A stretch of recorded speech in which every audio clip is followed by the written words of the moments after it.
S.H. Don't reach, don't reach, just feel me.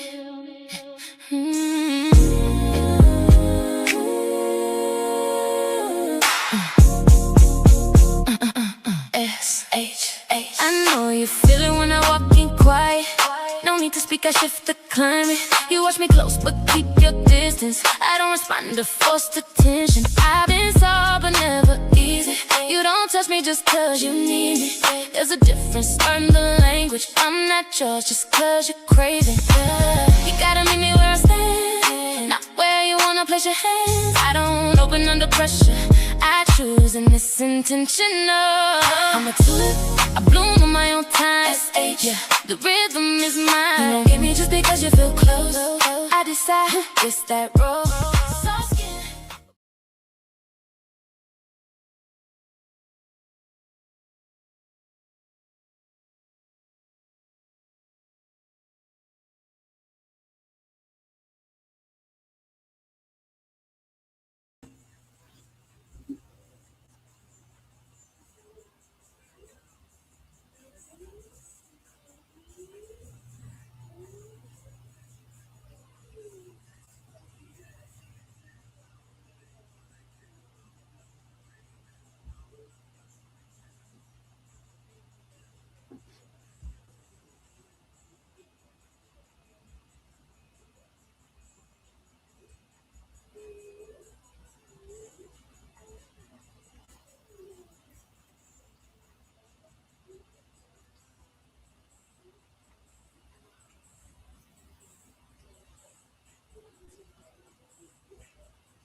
Just waiting for more people to come in.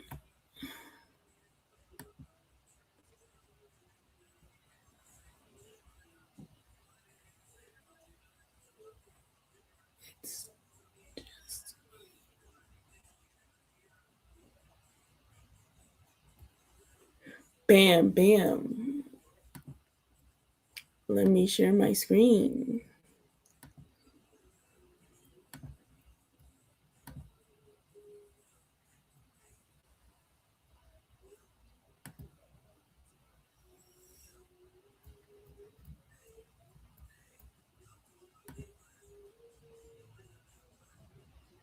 So I saw this video on YouTube and I'm just going to react to it. In September of 2018, you got married, and your soon-to-be husband made it very clear that he wanted you to have your dream wedding. So he didn't want you to worry about money. He didn't want you to really worry about too much of a budget. He just wanted you to focus on whatever you wanted. He wanted you to get it. And he even went so far as to make sure he was eligible for bonuses at work so he can get said extra money to give you to put towards whatever you needed for the wedding, because he's a good man, Savannah. And so you did just that. You booked your dream venue, you bought your dream dress, you had everything that your heart desired for your wedding. And everything was paid for in cash, nothing was paid for through credit, and everything was just going so smooth. Well, the week leading up to your wedding, there's a big storm set to come to Charlotte on the weekend of your wedding. And so now all your out of town guests are panicking and flights are canceling and it's a lot of mayhem. But nonetheless, on your wedding day, Some people from out of town actually end up driving because they were so committed to being there and did not want to miss your day. And obviously all the local people showed up to your wedding. So you still had a really great turnout. The day actually ended up being super beautiful, super sunny, and it was just an all around great day. Everything turned out perfect. And during your wedding ceremony, you guys did the washing of the hands, which represented a fresh start and forgiveness for anything that you guys did during the relationship. You know, it just represented we're starting fresh, we're starting anew, and we're letting go of whatever we did prior to. You guys also did the mixing of the sand, which represented us coming together as one, and you know, that can never be broken. You also had your officiant do the infamous vows, which is what God has joined together, let no man put asunder. Okay? Let no man. Oh, I hate that saying. Now, what God put together, let nobody break apart. Man, people get away with anything with that one right there. What God put together. Boy. But anyway, let's keep watching. Put asunder. Well, the ceremony was a success. The cocktail hour was amazing. The reception was a success. Like I said, it was a great turnout, contrary to a lot of your out-of-town guests not being able to make it. But everything turned out so beautiful. People even said that you had a Pinterest wedding. It was beautiful. Only for 6 years later, you find out that one of your wedding guests was actually, in fact, your husband's side hoe. And they have been dealing with. Oh my God. So she finds out that one of her wedding guests was her husband's mistress. He put this whole wedding together, told her don't worry about it. And one of them was his mistress. God damn. With each other during your relationship, during your engagement. She was clearly at the wedding and even embraced you with a hug and said, "This is so beautiful. This is so beautiful." And they continued to talk to each other. Woo! She hugged you. So this is his mistress, and she's greeting you. Hi, and she knows the secrets. Oh my God, bro. Oh my God. There's a level of betrayal. But anyway. Deal with each other during the course of your marriage. And the moral of the story is, as I said before, men will do all of that for you and still play in your face.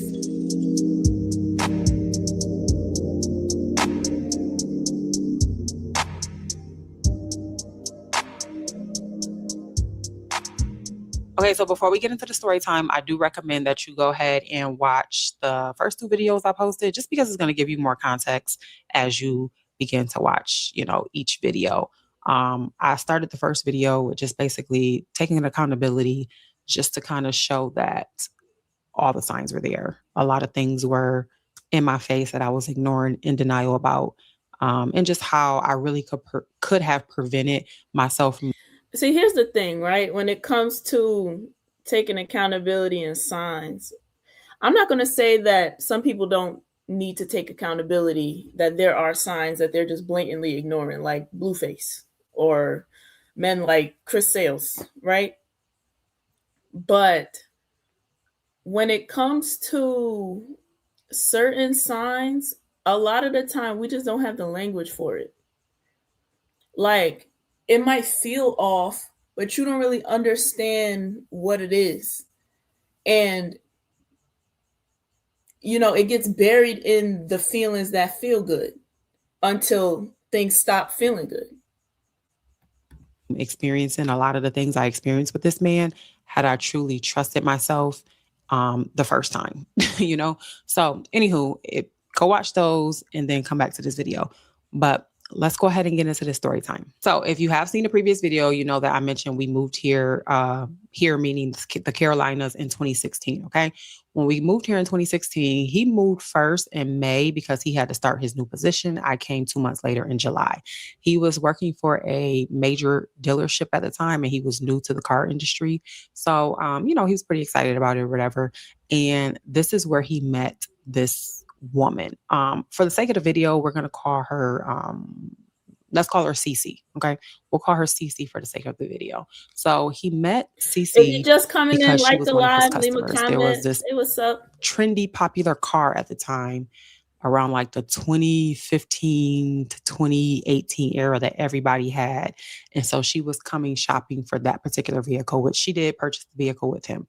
And so he was her sales guy. So apparently they end up connecting on a more personal level because she also had just recently relocated to the Carolinas. She relocated from Cincinnati, Ohio. So they kind of connected off of the fact that, like, you know, they had both relocated here and started their new lives and just talking about, you know, how they like it here in the Carolinas. As he would normally when he would come home from work, he would share with me about his day, his customers, who he met. He did the same thing with her. He came, he told me about her, you know, what car she bought, you know, oh yeah, she's real cool. Yeah, she from Cincy, you know, whatever little stuff that they had in common, yada, yada, yada. Just for some added context, at the time, he was about, let me see, how old was he in 2018? I think he was probably around 27. Okay. He was around 27, 28. She was early 50s. Okay. So he basically was, you know, kind of saying that, like, you know, she was like auntie mom type vibe she was giving to him. Like she was real cool, but it was like that type of vibe, you know? Now, what I didn't know then that I know now is that this man's mother wounds run so deep that a lot of the women that he dealt with during the course of our marriage or was cheating on me with, they were always older. He had a pattern, or he has a pattern of dealing with older women. Hence, I am actually 5 years older than him. But baby, I found out I'm actually too young. I'm actually young compared to what he wants. But he's always chasing older women because he's trying to like heal that mother wound. Him and his mom really didn't have like a great relationship. He had a lot of resentment towards her. So he was always chasing older women to sleep with, which is weird. But I guess, I don't know. I don't know the psychology behind it because I'm not a doctor. But apparently it was, you know, just wanting. Yeah, I would love to know the psychology behind that one. Actually, let's go chat GBT real quick. Let's see what chat GBT says. I'm just waiting for more people to come. I know y'all will come. Even if you don't, this will still be posted. Let me see what chat GBT says.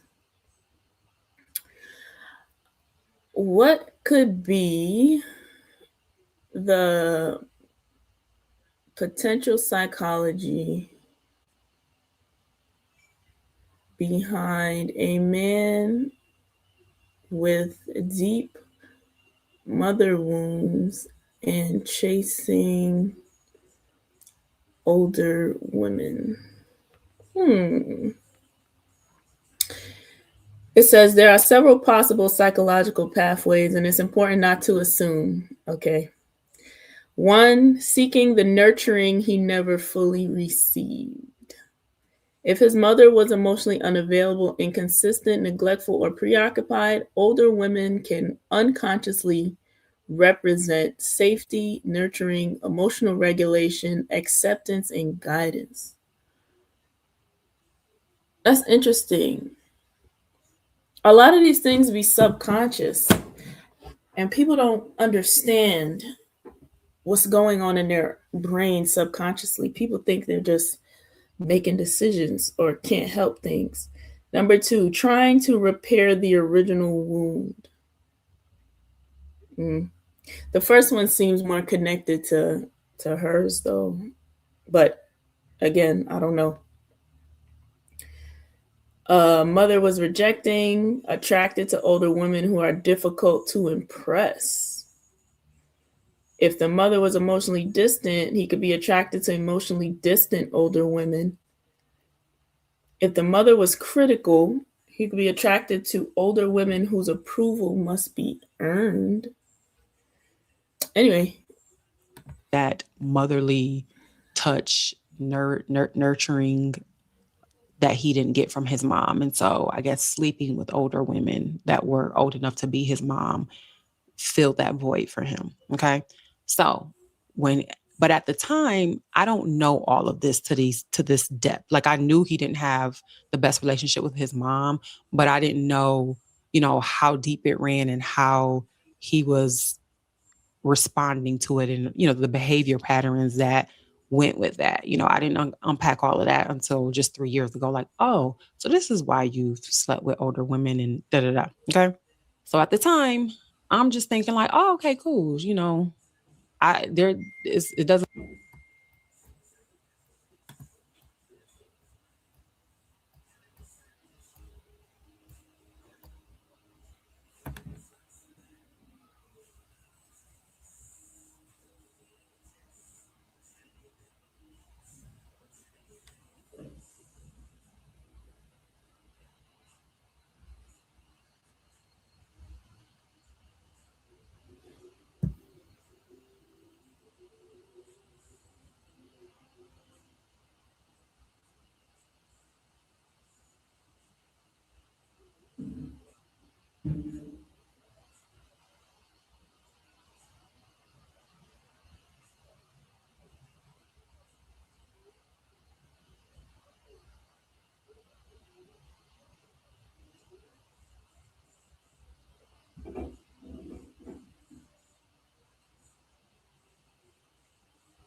If you're just coming in, like and say what's up, man.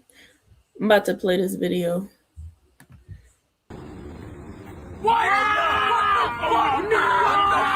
It says, when you see your crush in school, this how y'all act.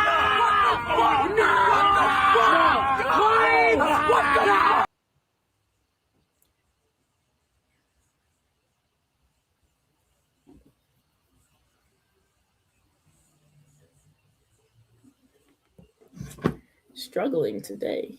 Today I'm struggling.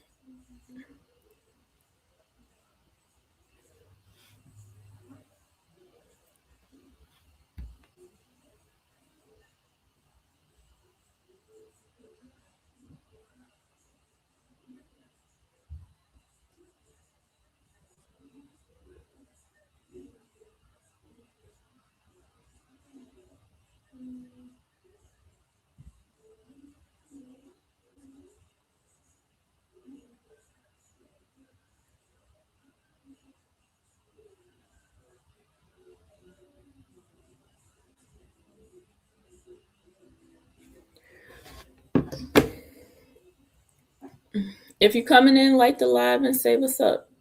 We talking about body count right now. Well, I'm talking about body count right now. And I just played this video.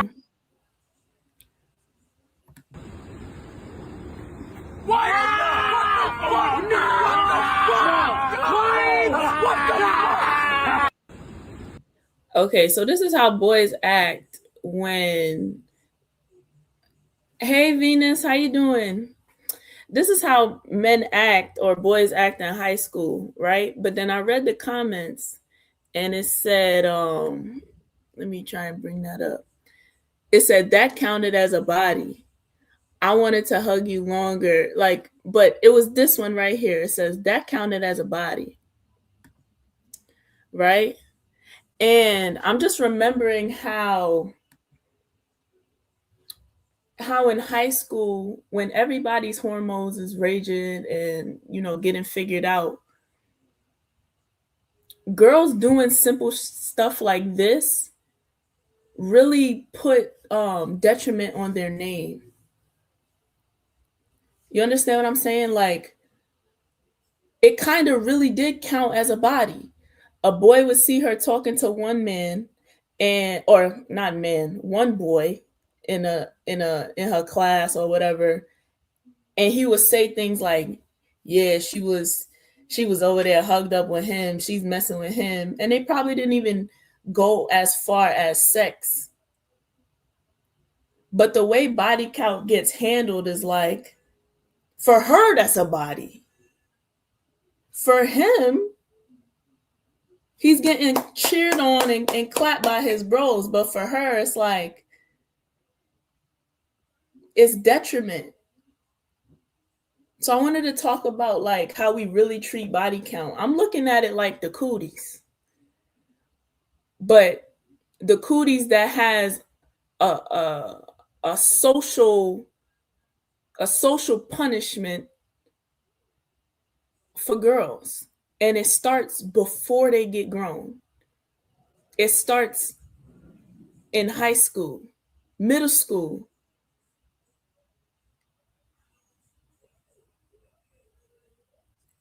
You understand what I'm saying? I need to get more people in here to really talk about this, but this is what's on my mind right now. Let me write my thing in the comments, actually. Whoever comes in, this is what we're talking about. I'm gonna ask a question. What do you think about how we look at body count? Is it different? Or what was it like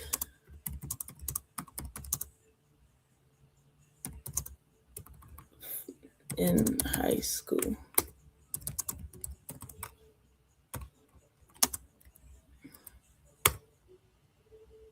Yeah, there go my question.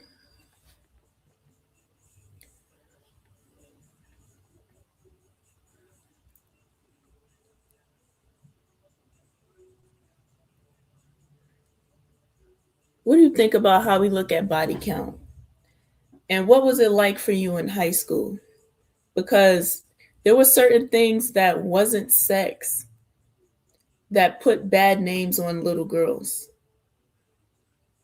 I really want to talk about this. So hopefully more people come in. If you're watching, like, comment, share the live, send it around. I'm still trying to build, you know what I mean?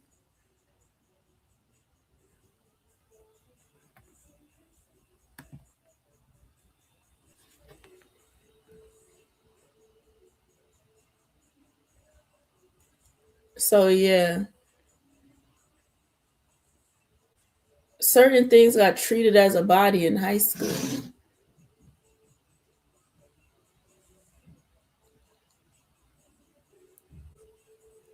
And it really went against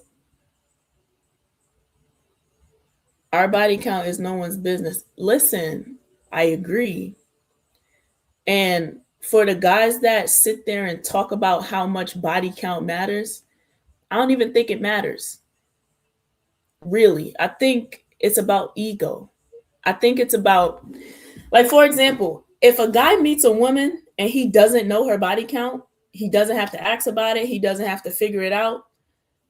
It's nothing. He likes the girl, he focuses on the girl. You want to debate me?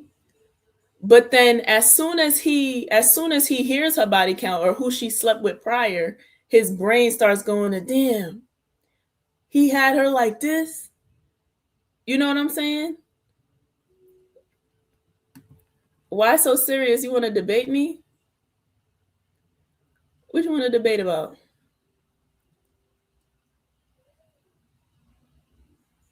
Ain't you want to come up? Why so serious? I want to talk to you.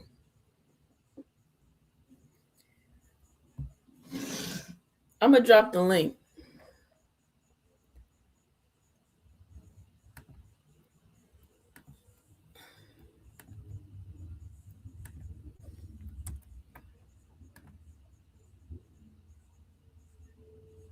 It go to link if you want to come up.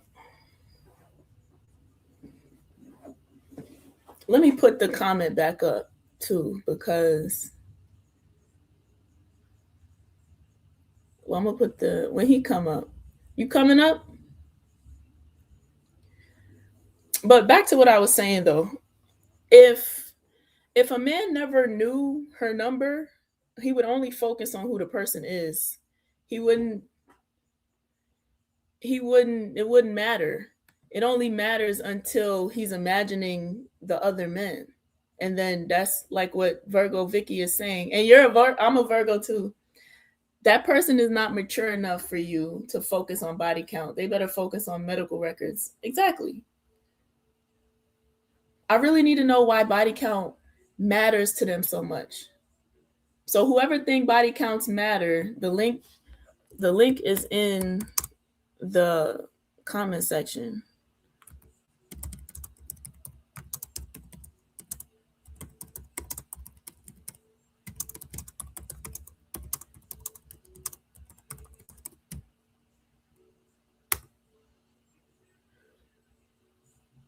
Anybody could really click the link and talk to me though, but yeah, you're immature. You're immature, you have a fragile ego. Because what's going to happen? Like, ooh, she slept with somebody else. Must be a boogeyman coming. Like, come on now. And then again, men cannot be green lighted to be promiscuous if they're not going to be sleeping with women. If you're not sleeping with women, then who are you sleeping with? Because somebody got to be sleeping with you in order for you to be okay to be promiscuous.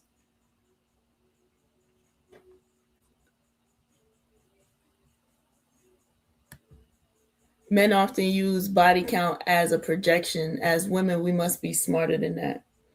Yeah, what you mean by as a projection? I think I know what you mean, but I wanna hear you.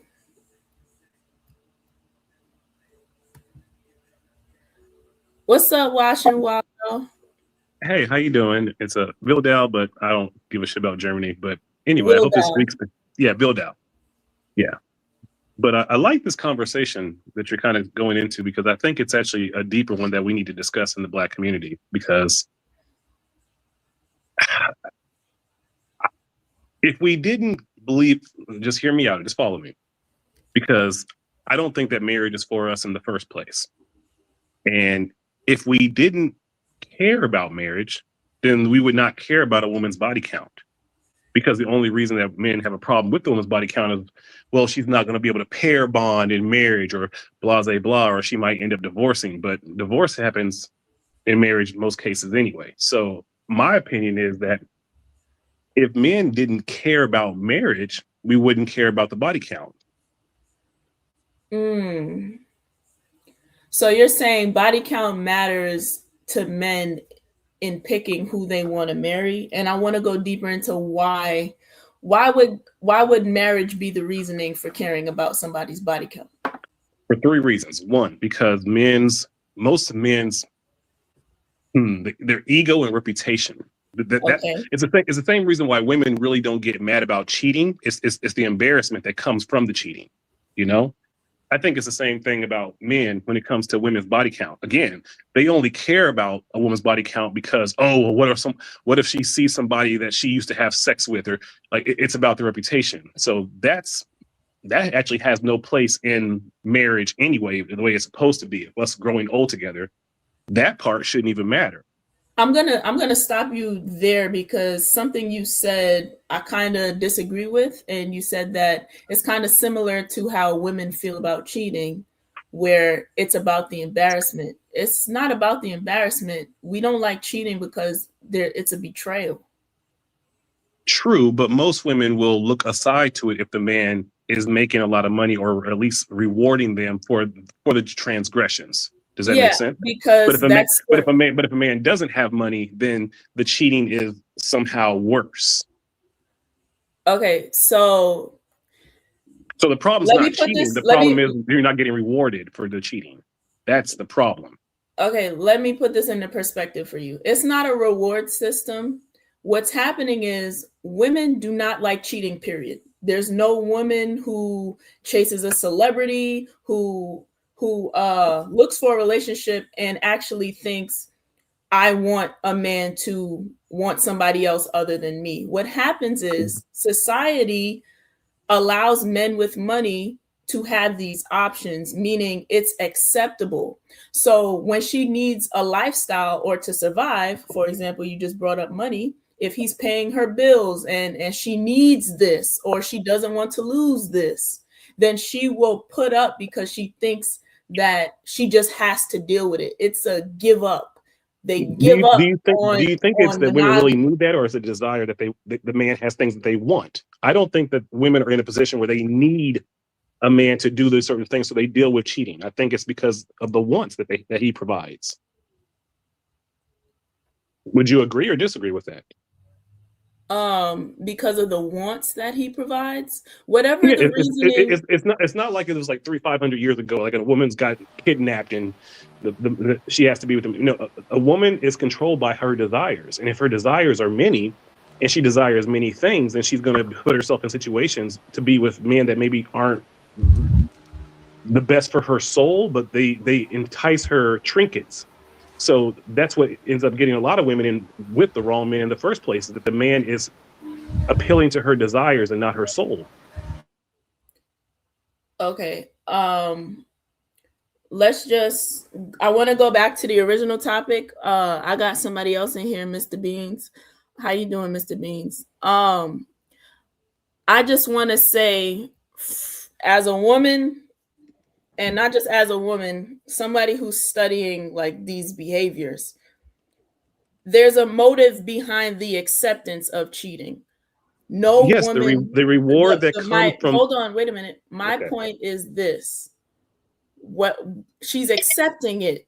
She does not like it. She does not initially want this. She either accepts it, sees something that she wants, and just goes with the flow. But women innately, we do not like cheating. We do not want this. So that's that. So does that also apply for women themselves who also cheat? Because you're saying women don't like cheating. So are you also saying that women don't like being cheaters? Why would I be saying that? I'm asking. You saying that women don't like cheaters. We're talking about being cheated on, and women who accept men who cheat on them. Yeah, women do not like being cheated on in no way, shape, or form. They accept it. That's my point. Yeah, I agree. But a lot of times they accept it because the man rewards them for dealing with it. And I say a lot of times women only divorce or get angry about the cheating because of the embarrassment that comes when the man cheated. If the public didn't know about it, I believe that most women would look the other way if the man is still providing and giving above what he needs to. Okay, so listen to my point. Listen to what I'm saying. I heard what you said. Your point is you're saying that you don't think that women like cheaters, like cheating. I don't disagree with that, but you're saying that women don't think that there's not a reward for dealing with cheating, and there's absolutely a reward. The trinkets, when men get caught and they give like certain gifts, like we know this is a norm, whether it's in the Black community, white community, globally. that women, when they deal with high earning men, when the men cheat, they get a reward. This is common knowledge, and you're saying that it's not. No, I never said that. I said that women accept cheating, they just don't innately like cheating, because you brought up the point comparing it to body count, that men, body count matters to men when it comes to marriage in the same way a woman would feel about cheating. She'd feel embarrassed about it and this and that when she would naturally accept it. It She absolutely wouldn't. computes. So The man only cares about body count because of the embarrassment of other men who have maybe slept with her is the exact same embarrassment that women get when a man cheats. If society didn't know that her man cheated on her, most likely, I don't think that many women would divorce. And if on the men's side, if most men didn't care about body count, or this thing didn't, then most men wouldn't care about women's body count. The only reason that men care about body count is because of the embarrassment that comes from picking a hoe.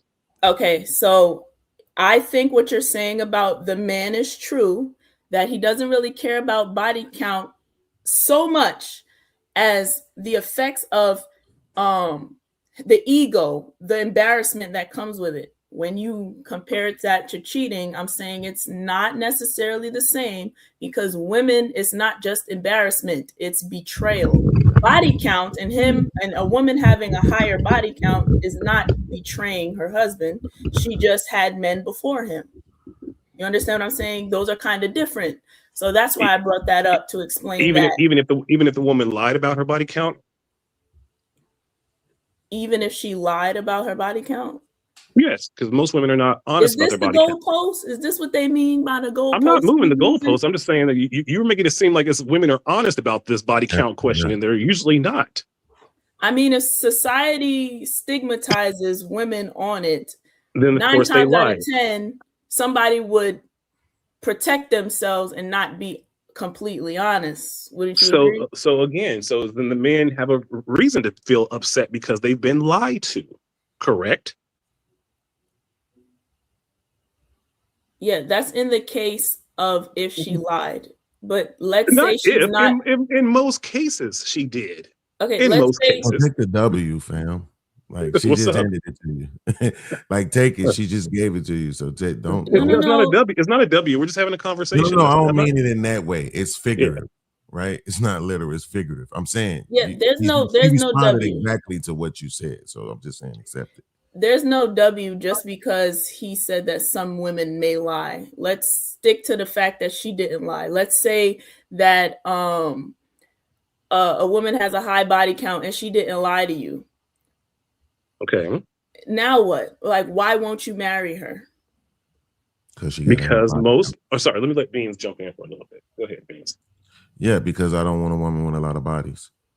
Like, this is not that difficult, right? So here's the truth. Right now, let's say, and I'm gonna give a reasonable example.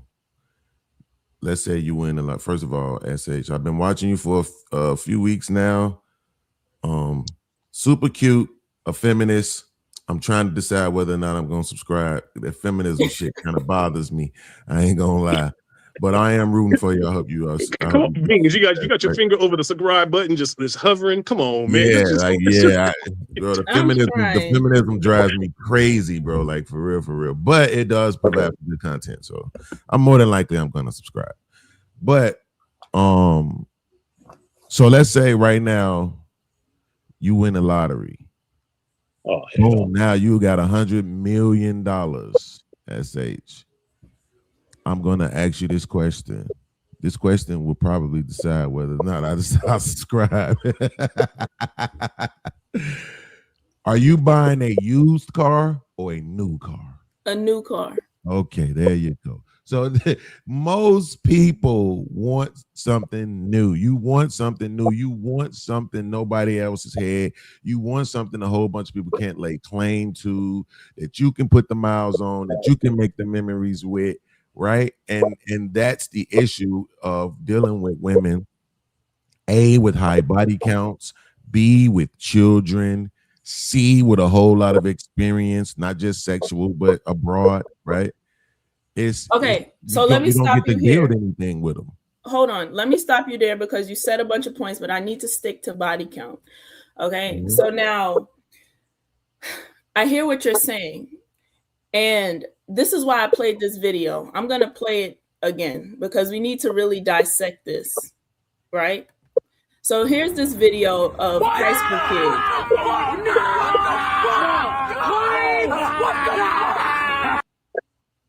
Right? You see it? When his crush come up to him and they hug in high school. Right? You saw that? And then here's the comment. It said, that counted as a body. That counted as a body, right? And in high school, because this is where we get trained for body count. This is where we get trained for people's value and worth in high school. Now in high school, his bros is clapping for him, yo!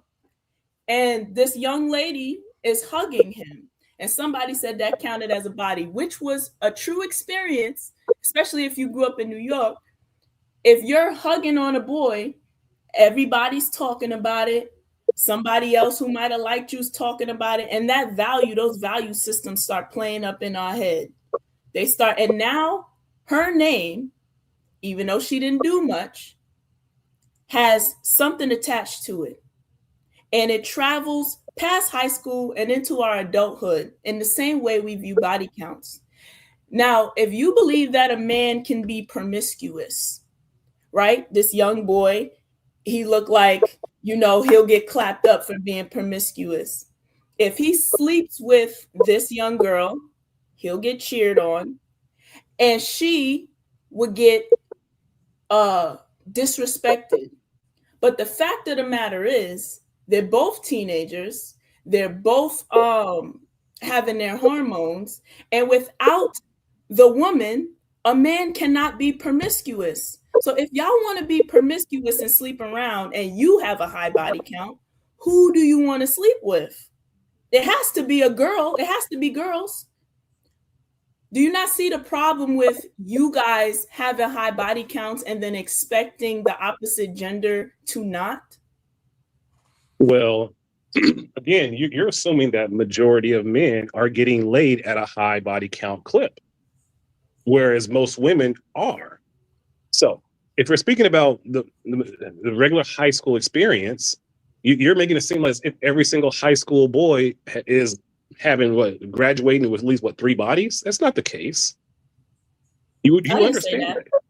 Okay, so you're speaking about the men who are getting a lot of the access to these women, but when those men who don't have those access to women have a low body count, why can't they expect the women that they try to pair with also have a low body count? I need you to answer my question though. If I men did are answer your praised, question. here's my question. If men are praised for having a high body count or being promiscuous, seeking multiple women, They're praised because it's hard to do. They're praised because it's not something easily done. That's why they're praised for it. You understand this, correct? No, she doesn't, because the question that she's asking proves that it's a non-starter, right? Like, you have to understand some things are the way that they are because of the way that we view men and women, right? You say society a lot, and you say that in place of women taking accountability for their own choices, but society is just men and women. So just like men praise men for getting a lot of women, so do women. And they praise them by rewarding them with their bodies. So even if you say women praise other women for what they get out of men. Hold on 1 second, sir. Okay. So even if you say that men get this praise, the fact of the matter, if women didn't participate, there would be no praise to go around. It's that simple. you're not okay. Is it reasonable or unreasonable to tell people, especially 16, 17, 18, 19-year-olds who are having these hormones, these new hormones, to just stifle them? Absolutely. Is that fair to say everybody don't do nothing? I think it's very unreasonable to expect that. Okay. I don't think it's unreasonable. So you think it's reasonable to just don't do nothing? Nobody should do nothing. Absolutely, it's reasonable. Yes. How the fuck is that reasonable? Wait, why do we? So, Wait, what you age? think the At idea what of age do you think the idea of most both people- sexes waiting till they're married to have sexual intercourse is reasonable? Wait, see, this is what you're doing, right? You just did the same thing to her, right? You told her she's making it seem like all, right? The minute you have to make a all or not all I didn't argument, say all. I'm trying to clarify what's your reasonable. right? My reasonable. What age do you think the majority of people lose their virginity? The majority of people. So this is men Yes. and women. Yes, I'd say between 17 and 18. right. But here's my question: I could look it up, but what are you gonna say when you're wrong? I haven't even looked it up, and I'm willing to bet money right now that you're wrong. Okay. So because remember, she said teenage, she said 16, 17, 18. So And 19. Yes, I listened. right. I said So all when four we ages. see that it's 20, right, or some shit like that, then would you say it was reasonable? Because I don't want to do the research if you're not going to concede. No, if you pull up a statistic that says the majority of people on a global scale are losing their virginity at 20, I would not believe it. Well, here's what I'll say. On a global scale, you're probably even more likely to lose. Let's just stick with America, though. Okay. Right? So in America, if we see that the average age or median age for most people to lose their virginity is not in high school, because that's what she was specifically talking about, high school. If it says that, will you concede? Because I don't No, I wouldn't believe it because it doesn't make logical sense. So then I don't have to do the research, right? Because that's what I'm saying. I don't want to go through all that to pull up evidence. No, you don't need to do the research because I operate in logic. And logically speaking, most people would probably be losing their virginity in high school. Absolutely. See, that's what I'm saying. That's your belief. But if the evidence shows the opposite, why wouldn't you accept it? Because the evidence can be tampered with. It could be, but it's so I stick with my logic. Wait, sir, I only stick with what makes sense to me. Absolutely. Now, if you put something else in front of me, you're not explaining why it makes sense. You're just telling us that's how you feel. I did not. Wait. First of all, I'm not a feeling kind of person. I didn't do that. I said very logically that they're in high school with the hormone. Tell us why. Hold on, real quick. SH, I beg of you for 1 second. I beg of you. I plead of you. Right? Please tell us the logical reason why you think it's high school age. Because they are surrounded with each other all day in a work style environment, the same way that we as adults are in work style environments and end up having hookups in work style environments. The kids are in the same sort of vibration, in the same sort of environment where there's classism in there, there's colorism in there, there's hierarchy in there, and there's sexual things that are in play in every single high school that most of us adults are not even aware of. So logically speaking, I would say that most people would lose their virginity in a high school environment. Absolutely. So let me repeat it back to you really quickly, because they're in a work style environment. So your knowledge, or your logical explanation is that you also believe most people are having sex with each other at work. Yes. Okay, pause, because I just grabbed the statistic while y'all over there dysregulated.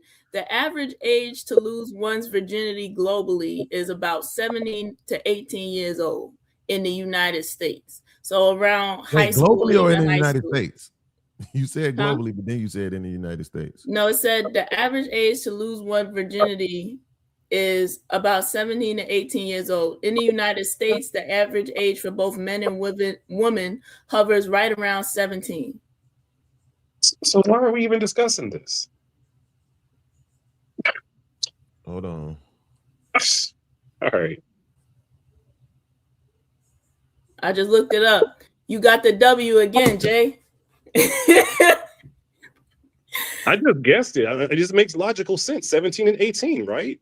Like, yeah, 17. I mean, even if you go back to it was the whole running narrative. Like, everyone loses their virginity on prom night. Like, this is, and if you go back further back in the 80s, everyone was having sex in the drive-ins. Like, everyone was getting down. You go back to the 70s. Like, everyone was getting down and losing their virginity, and hopefully by high school. No one wanted to go to college as a virgin. So regardless, though, the body count stigmas are getting tied to Oh, it's around that median. young Oh, age. hold on. See this now. This matters. It's median, so that matters. So it's median. So that That's means the half average. the people lose their virginity older than that. Average Huh? There you means go. the That makes center sense. point. Say that again. Median and average are the same word interchangeably. That just means the center No, they're point. not. They're not at all. Please don't say that out loud ever again. Please don't ever say that out loud. Median and average. Yeah, don't do that. Please don't Oh ever my say that God! out loud ever again. Now I gotta do it to you. Sir, Oh there's my not a huge God. difference between, no, okay. You go ahead and try to explain the difference between what you were Median and saying, average. because there really isn't a huge difference. And what she was Between what? between what you were saying is that the average man and woman lose their virginity at 17 and 18. And then you were saying, Yeah. well, if we're speaking about the majority of people, then why are you about to move the goalpost? What's that relative? I'm not. I'm acknowledging that half of them don't though. Half of them lose it older than that, right?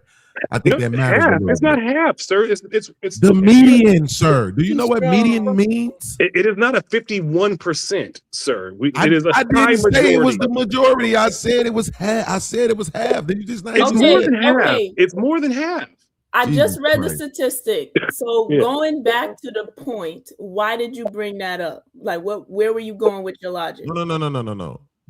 Did you just look up the difference between median and average and realize that it wasn't the same, and now you don't want to acknowledge it? Dude, the need to when be you right find with the you. median, you're finding the average. What are You're you not. talking about? Don't ever. I'm asking you, sister, as a black woman. Oh my God, That shit. bro. Don't Dude, ever it say that doesn't shit matter. out loud This again. language ain't even our language anyway, so who gives a fuck? This is not even our Our mother tongue. language. You think English is our mother tongue? What the?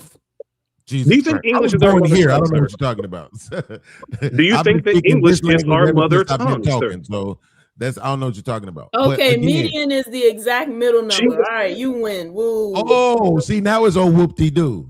Yeah, You should be- whoop-de-doo. Instead of thanking me for you not making that mistake ever again, right? The average, let's talk about average. Skip median. The average is 17 and 18 years old. So let's go back to the logic that you was tracking. Absolutely. But he's making the mistake by thinking that we're saying the average is 17 and 18. He's saying, well, that means half of the 17 and 18 year people are waiting until later on. And that's not the case. No, Right. I would say it's a median strong. age is 17. That means half of people had lost their virginity older than that. That's what that means. It Right? could also mean that some people lost it younger than sir, that. what I'm literally doing is acknowledging that half Wait, of people sir, do there's women who have Bro, had can you babies at not 14 take and the 15.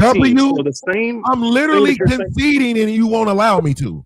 All right, You're so not here's what we're gonna conceding. do. We're not- Since The this point is is my you're show, pointing it out. hold on, stop. Since this is If my I don't show, get to make my I'm confession, gonna I can do that, moderate. bro. I'm gonna learn how to moderate today. I'm just trying to keep this logical. Okay, we're gonna go. I want Mr. Beans to finish his point, and then we'll go Jay. Just let him talk uninterrupted, okay? So right. what I'm saying is this: I'm acknowledging that half of people are obviously losing their virginity in high school, right? Or at least that last year of high school. If they, it could have been past graduation day, but it's still that last year of high school. I'm acknowledging that by saying it's the median, so it's more than what I thought. But that's all I was doing, and I was trying to make sure that you understood that median and average is definitely not the same. But this, I don't want to take up the show with that. That is crazy though, I ain't gonna lie. Okay, That go half ahead, the people Jay, lose because their I don't think virginity he's in high going back school, to that's the point crazy.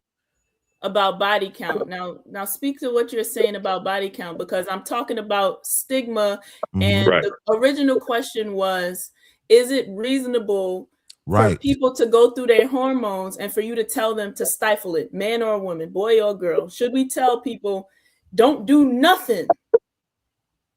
I think that's very illogical to do that. I think that's why you end up having a lot of teenage pregnancies through miseducation. A lot of times, whatever is not educated will be done in secret. And I think that the real solution is educating young men and young women about the consequences of condomless sex. And I don't think as a society, we've talked about that. We always talk about abstinence and everything else, but now you see on YouTube where you have a chance where older men can tell younger men, hey, no, these are some of the real consequences that we are facing from having frivolous, condomless sex. I think it's very important for us to expect that people want to have sexual freedom in this age of 2026, where there's, sexual stuff everywhere that they look. We can't expect people to ignore that. Therefore, I say just teach them how to do it smartly. Do it in a way that protects yourself. Do it in a way that's you're not harming anyone. You're not lying to anybody. You're not finessing anybody. You're just in touch with your own sexual nature. I don't think that's a very difficult conversation. I'm not necessarily mad at the way you're saying it, because I kind of took that approach with my daughter, but that was after finding out that she was having sex. It was like, at this point, I know there's no reason for me to give you speeches on you shouldn't be having sex and don't have sex, because then at that point, all I'm doing is training you to be disobedient or training you to think that you can't trust me with the truth about your life. So I wasn't going to do that. Or you're training her to lie to you. So what I basically did was just said, listen, your choices are your own. Don't expect for me to suffer because of them. You make a baby, that's on you. I ain't going to have nothing to do with that. Don't bring me no kids until you graduate high school. Bro, can I ever finish talking? Do you notice when you talking, I don't say shit while you talking? Your daughter has a baby. You're not going to be I don't say a fucking thing while you're talking. Do you notice that? You lying. You talking? I'm not going to have nothing to do with that. To me, bro, that you can't be quiet while somebody else is talking. When we literally let you say whatever you want to say. Finish, Mr. Beans. So, like I was saying, I just basically told my daughter the truth. Look, whatever these boys say, they just trying to get laid. It don't matter what they say. You the most beautiful. I want to be with you forever. I want to be a family. It don't matter. They trying to get laid. Don't have sex unless you want to. It don't make no sense for me to tell you not to, because then you're just going to lie to me about it. But I am telling you don't need to be having sex. This ain't the time for it. But your choices is yours, right? But on a macro level, that's me, anecdotally, what I did with my daughter. On a macro level, because as men and women, it seems even now today in 2026, we want something different. Yes, I think it absolutely makes sense to tell women to keep their legs closed. Absolutely. Because of what they want.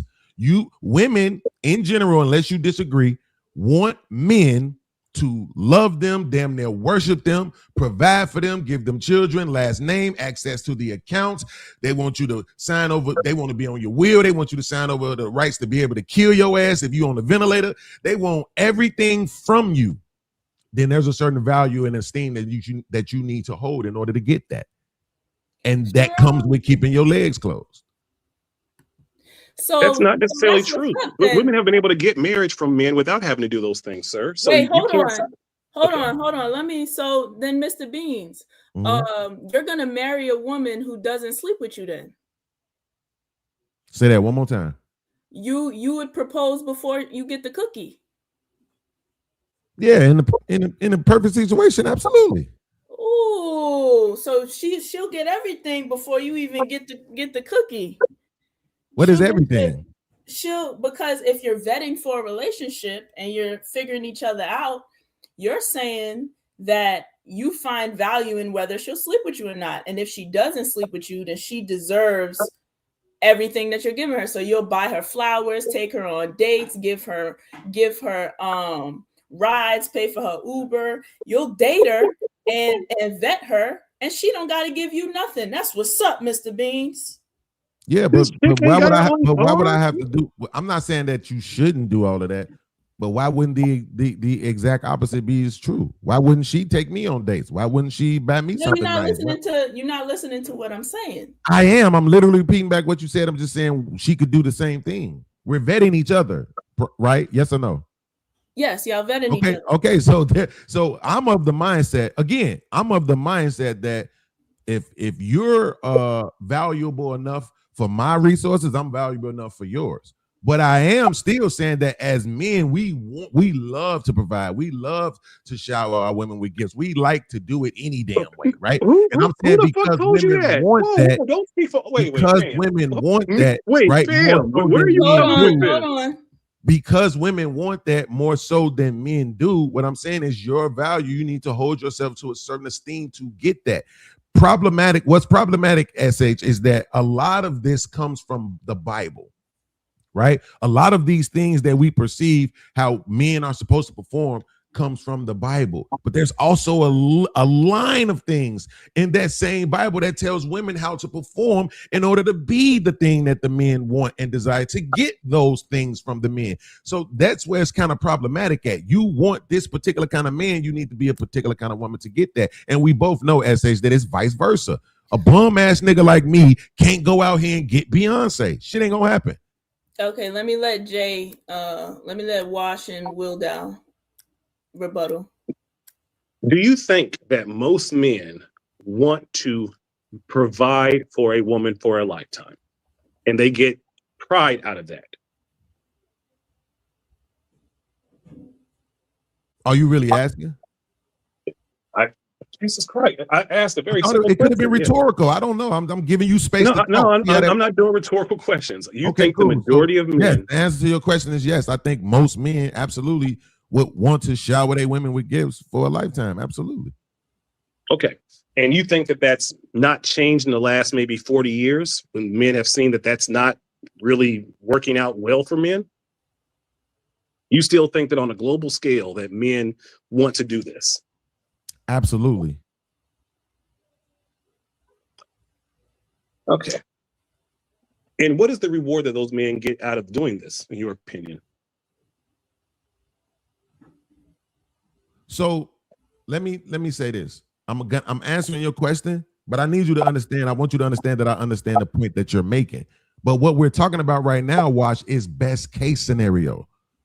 We know that it's fucked up out here. I'm talking about best case scenario. I'm talking about what we're talking about right now. When we're saying that the man wants to provide, we're not saying he wants to provide for the woman with who's bringing 3 kids, the woman who's 100 pounds overweight. We're not talking about that. We're talking about we need to talk about that because that's the reality. We have to keep this conversation relevant to what you're asking. That's what I'm trying to tell you. You're asking me, what do men want? But if the women aren't bringing what men want, that's a very different conversation from what they want. Do you understand that? Yes, which it all goes back to. So now that you understand that you should understand why you keep taking the conversation somewhere else. I'm always trying to bring it back to body count. Again, men would not care about body count if it wasn't for the idea of marriage and their reputation being affected by it.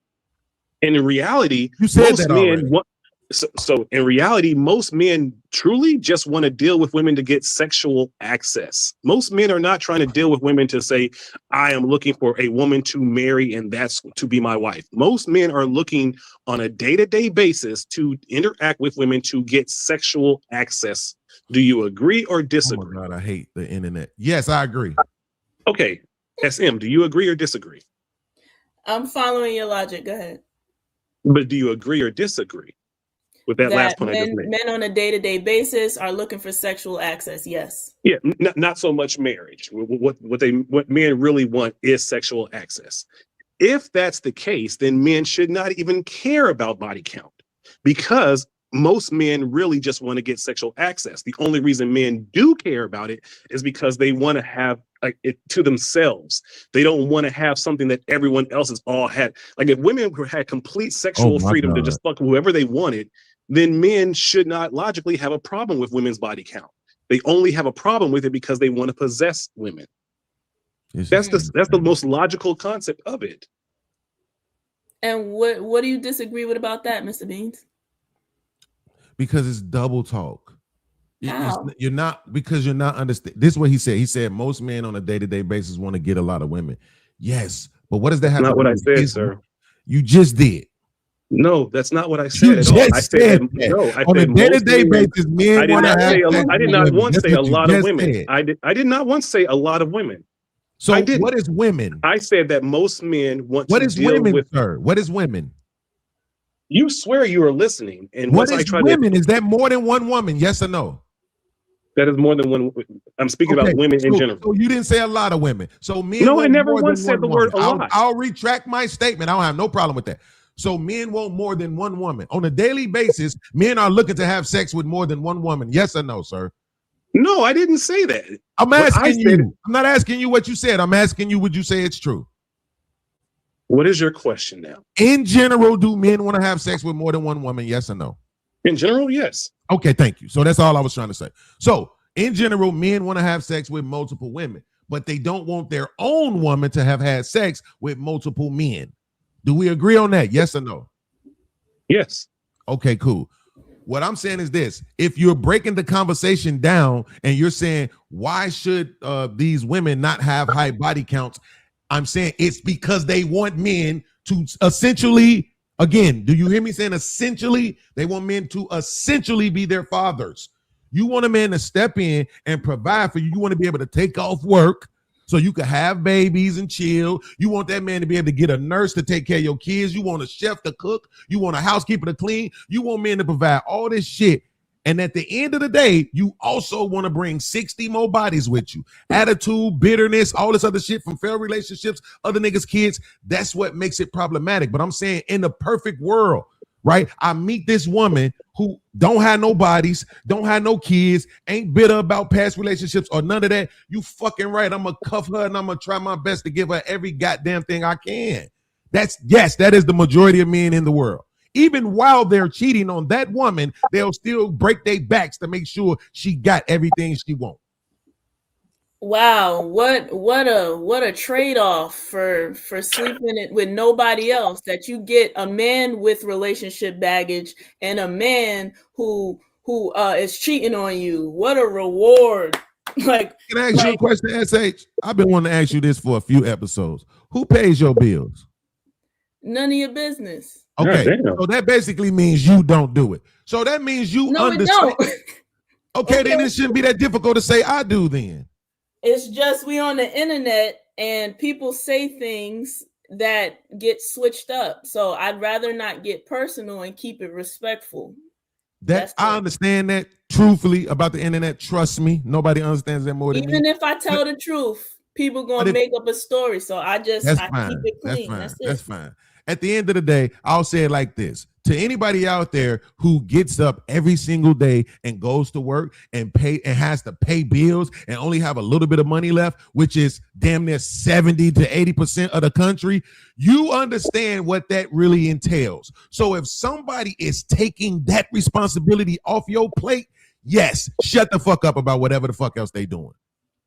Yes, absolutely. I don't care if you're a man. If you're a man in a situation where a woman is taking care of you completely, if she's responsible for all of your financial responsibilities, shut up. Why are you worrying about what she doing? Be quiet. Yes, I would say that to anybody in that situation because that's a big deal. What does this have to do with the body count conversation, sir? Oh my God, this man is so fucking slow. And I'm not even being facetious. I keep saying this. It's like you're not listening. You're doing that high school insulting shit. They're calling me slow, and then it's true. Okay, fine. You literally just asked me, right? This is what you think is smart to do, I haven't right? insulted you. I haven't said anything to insult you, but you've been doing most of the talking because I'm just going to asking us to listen. So what I'm saying now all of a sudden you're calling me slow because I've already connected the body count to a man's position to be a provider. Men are on the internet every single day complaining about being providers. If you want to have the conversation, we can have the conversation. But it seems like you are kind of taking the conversation somewhere else. Literally tells everybody you, shut up. This nigga stupid. All right. Now let's get back to the point. I was trying to. Let's go Jay first. And no interruptions, okay? Mr. Bean, no interruptions. Go ahead. Again, to try to make this all come back, the only reason that we are having this conversation because men have ego and pride about the body count in their women, when in reality, men need to just understand that women are not ours in the first place. They don't belong to us. And so essentially, you're saying, well, if a woman wants to have a man who to become her father, well, the women shouldn't need that in the first place. The real issue is that we don't have our families intact the way that they ought to be. In fact, if families were intact the way that they were supposed to be, I would surmise that most women wouldn't need marriage in the first place, because the goal is supposed to be protection and provision. If that's the true goal, then protection and provision should be coming from her male family members, the men in her family, her brothers, her cousins. Because if that's the true goal, because you see how when all this shit went crazy and the Mexicans were protected because they had a whole family living in their house, we don't have that in the Black community. If we had that in the Black community, I don't think that women would need all the things that they say they need in marriage from a man. So the first thing we need to do in the Black community is actually fix our family units before we try to start figuring out how to actually have marriageable units of family again, because marriage is supposed to be a marriage of families. Until we have our family units actually healthy, there's no reason for us to be getting married in the first place. Okay, rebuttal, Mr. Beans. Shout out to my homegirl, Red Lipstick Vibes in the building. Red, let me show you something. Now, Red, you saw how that whole time while he just went on his soliloquy, I didn't say shit, right? Watch this ADHD disturbed ass nigga. Don't let me get to my soliloquy. Watch this, Red. Pay attention. So, for the slow people in the back like this one, let me explain to y'all how it connects. I already connected it, but it's obvious this nigga is slow.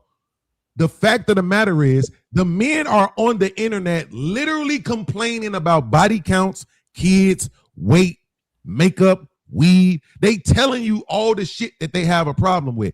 And the crazy thing about it is, a lot of these men who are doing that complaining are in a position to be providers. And they're saying they don't want to provide for those kind of women. So for women who want provider males, yes, this is how it connects to body count, slow people. You need to keep your legs closed. And I am telling you, it's a reasonable ask. You want a particular kind of man. How dare you tell that particular kind of man that he shouldn't want a particular kind of woman? Make that make sense. Okay, I'll make it make sense, because basically what you're saying is that in order for a woman to obtain a provider man, she just must stifle her whole life and not really sleep with anybody. She should just do nothing. She should have these urges, do nothing about it, because she needs to save herself for provisioning. That's what you just said. And right. That's not logical. So this what you just did. I'm gonna show you this. You're gonna be the best podcaster ever when I get through with you. You just said that she needs to stifle her whole life. What's her whole life? How old is that? How old are you at the end of your whole life? What you mean? I'm talking about by the time of marriage. Absolutely, but that's not what you said. What you said is she needs to stifle her whole life. I can rewind the tape for you if you need to hear yourself say it. That is what I said, but I meant cool. How old is a whole life? Until she meets you, until she meet a provider. Which could happen at 18 years old. Okay, or wouldn't this be better? She gets her own money, doesn't need a full provider. She could provide for herself and then meet somebody who don't really care about body count and don't really care about none of that, and she's free. Wouldn't that be better? How does that solve for what we're discussing, S.H? No. It doesn't solve for it. Go ahead, Jay. I think you wanted to say something. But what it does do is it equates to the logic of it. What she's saying is that if a woman has her own autonomy, her own money and everything, then she actually has more of a reason to start probably dating men her own age. But when men have all these other things and other, kind of carrots of hey, I can provide for you, I can take care of you because I'm trying to be your pseudo father, then of course, then maybe the woman should be dating older men. But I think it's more logical for women to be dating their age. Therefore, her position makes more sense. What's her position? Oh my God. She wasn't solving for that. That wasn't the conversation wasn't about women who get the bag and can take care of themselves and this and that and don't care about having a man who provides. No, the conversation is about body count, right? And why it matters to men. And so we're talking about a specific demographic of men. We're saying the men body count. But the men that you're describing, God, again and again and again and again and are the men who want to be the pseudo fathers. And I'm saying that she's describing men who are in their own age bracket. So there's a difference. That shit is insane, bro. No, I'm finishing my sentence. So I want to finish my sentence. I'm tired of him cutting me off. I want to finish my sentence. But she was making a legitimate point. I just want to finish my sentence. She was speaking about I just want to finish my sentence. You missed her point, sir. That's why I brought it up. I just want to finish my sentence. Yes. Finish your sentence, Mr. Beans, and then I'm gonna go. Please let this nigga take you out on a date. So listen, what I'm saying is this. At the end of the day, we're talking about a specific demographic of men, right? We're talking about men who are in a position to provide. That's what we're talking about, SH. We're not talking about all these other men who can't give women what they want. If women want something specifically, we're saying there's a path to that. You want to be a doctor? There's a path to that. Probably 8, 9, 10, 11, 12 years of school. You want to be a lawyer? There's a path to that, right? Probably 6, 7, 8 years of school, right? There's a path to that. And a part of that path is being what you call virtuous, being what you call chaste, right? There's a path to that that simplifies that. But the problem is this. Whatever you all bring to the table, we as men are going to accept on some level. Because what we going to do? Men don't want to be alone, SH. We really prioritize relationship and legacy over being alone. Unlike the women, you know what y'all say, I'd rather be alone. I could do bad all by myself, all that other shit. Men don't think like that. So yeah, nowadays you're going to see more women with other children, more women with high body counts and all of that still getting married, and even getting married to men who have the ability to provide, because men prioritize looks as well, right? So if you take you're a very attractive woman. I got to be honest, it's the only reason I was watching, right? But at the end of the day, you might be bringing 3 kids to the table, all kind of baggage and everything, but visually you are satisfying to me, and I just want to be able to take care of somebody that look as well as you. It's a lot of men doing that. Not the majority, but a lot. Most men just want to have sex with that, sir. Most men do not want to see that if she has 3 kids, but she's cute and, oh, I want to take care of her and those kids. Most men just want to have sexual encounters with that woman. That's all. So stop making it seem like these men are trying to be virtuous men and all these. Look, and that's why, again, you're bringing up these men who want to be these pseudo fathers. We're not speaking about that, because I think in general, most women see marriage as a prison. And when they get in that kind of relationship with that kind of an age gap, they're not happy anyway. I believe that women are actually happier with men who are in their own age gap, in their own age bracket. You leaving this video up, SH? Yeah, I'm gonna leave it up. Oh God, can I react to it? Of course. Oh my God, this shit gonna go real bad for you later. This man is insane, bro. Like, that man is. There is nothing that I said that doesn't make logical sense, sir. It is, because you're being redundant. Everything I just said. You're being redundant. All you're doing is repeating what she said, and it's like we're not in a place of not understanding. It's not I'm not understanding. I've heard both of your points. Why is it that men think that it makes sense for women to keep their legs closed? That is essentially what she's asking. Because these men are trying to be the father of these women. That's the only reason. That's the only reason. You're trying to be the father of these women again. You keep bringing up this dumb shit. That's the only reason. It's not. Men are not supposed to be the fathers of these women. Who cares? That's what they want. But that's a Christian belief. Who gives a Christian fuck? Ideology. Like, if that's what the women want, why does that matter what you think? They don't want it, sir, for a lifetime. You're a liar. They don't. They don't want You're it. a liar. We have too many fucking videos of women asking for for this shit now. Can you not say that maybe they don't really want marriage in the first place? So they're lying? Yes. Okay, well then call them liars then, nigga. Don't tell me I'm wrong. I do, sir. I do say that when they're lying about the idea of marriage. Listening to them. Shit. Wait. I've said it many times that the idea of growing old with a man and taking care of him till he dies is not what majority of women want to do on a global scale. So it's the idea of marriage that they lie in the first place. That's crazy. What about the first 40 years? You don't believe? You think on a global scale, women want to grow old with a man to take care of him as he dies? In 2026, no, absolutely not. But what does that have to do with the first 30 years? What about the first 30 years? Why are we speaking about the first 30 years? Most people aren't even making it to the first 15 years, sir, in a marriage. Majority of marriages break down within the first 15 years. Right, cool. So whose fault is that? That means marriage is the issue. Right. So whose fault is that though? It's society, the government and society's fault. Oh my God. So it's up for us in this generation to start thinking of a different ideology or a different kind of relationship that leads to us maybe growing old and prospering together. I live in this same society as everybody else. I was with a woman for 15 years and I would be with her for another 15 years more if that's what she wanted. She changed her mind. We ain't together no more, even though I did screw her last night. But that's irrelevant. The point is we're talking about what women want. So if they say this is the thing that they want, then guess what? This is the path to it. It's that simple. It's not even hard. The question was, why is it reasonable to ask a woman to keep her legs closed? I'm answering that because you want something. And the thing SM, do you really believe that women comes want with a marriage? requirement.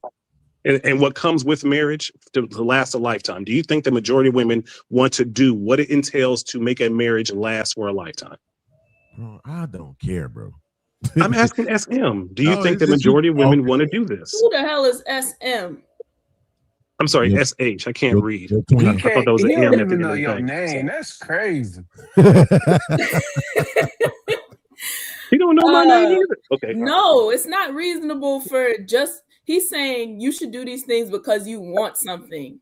He's saying that what women want are providers.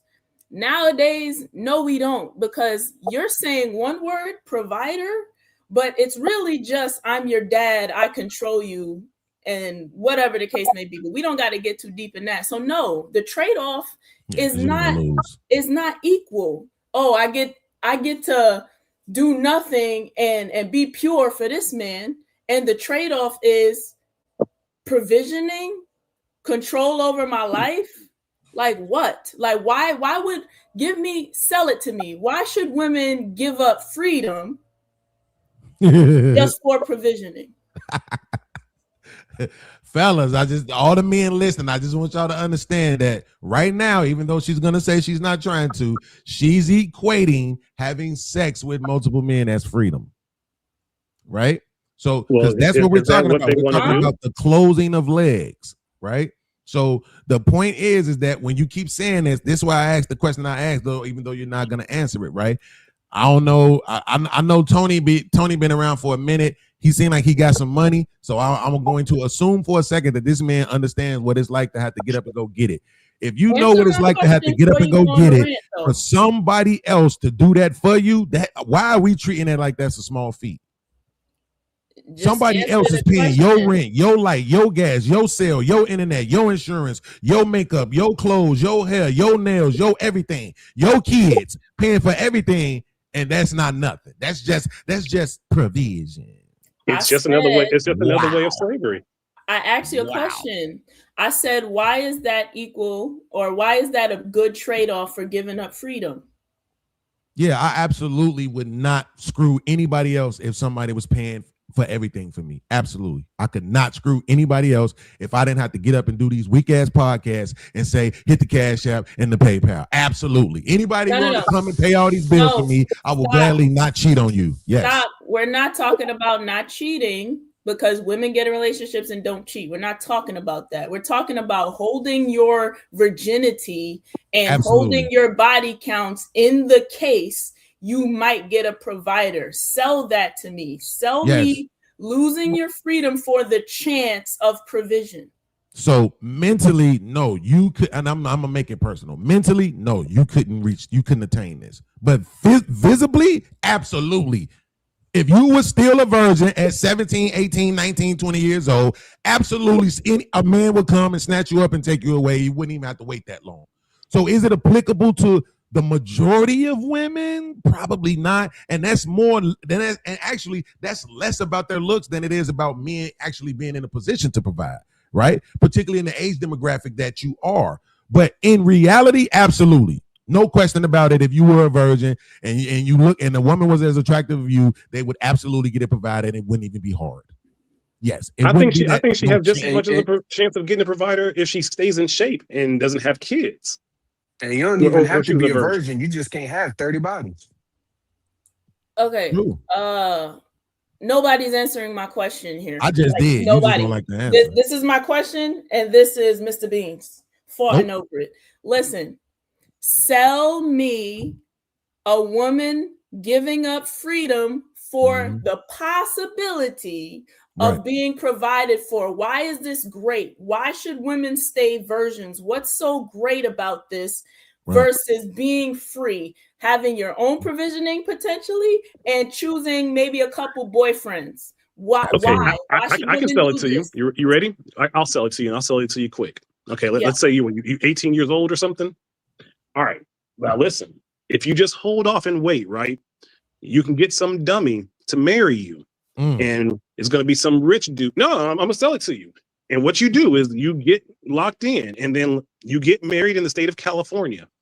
And if you can stay with him for 4 years, you can essentially divorce for whatever reason. And you can really live the rest of your life off of his income if you never get married again. And with all that money, you can have all the sex in the world you want with all the young people. You can be the cool Kruger aunt. All you got to do is just hold off for about 4 years and maintain this act and fool this idiot and then divorce him. And then you can have complete freedom. You can ball out of control with your homegirls. You can live it up on his dollar because you will never remarry again. You will always be getting paid off of what he makes. That's how I would sell it to you. Life insurance. Yes, Okay. it's a retirement plan. Heard. Not about love though, because no, it's a complete finesse. It's about finessing. Yeah, it's not my fault y'all toxic. I ain't got nothing to do with that. We're not toxic.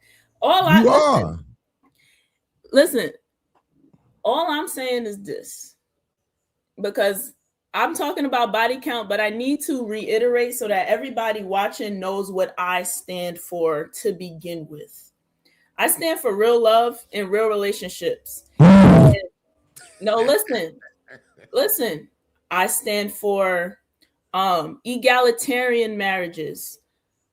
A woman and a man, they both work, they both participate in their life together. It might not always look 50-50, but you both participate 100 wherever you see whatever you need, see fit. But when it comes to body count and things of that nature, you cannot tell one gender, the man, that it's okay for him to sleep around, and then the other gender that they need to not do it. One, because this gender is sleeping with this gender, so therefore defiling it. It's basically your fault that their value is low. It's your fault. Because you went to go try and sleep with her. You went to go sleep with her. Especially as a teenager. Now she's having the same urges as you, but she's getting punished for it, and he's getting praised for it. And now her value is decreased. And you want to look at her like she's devalued and not value or not worth love because of you. Well, it's not.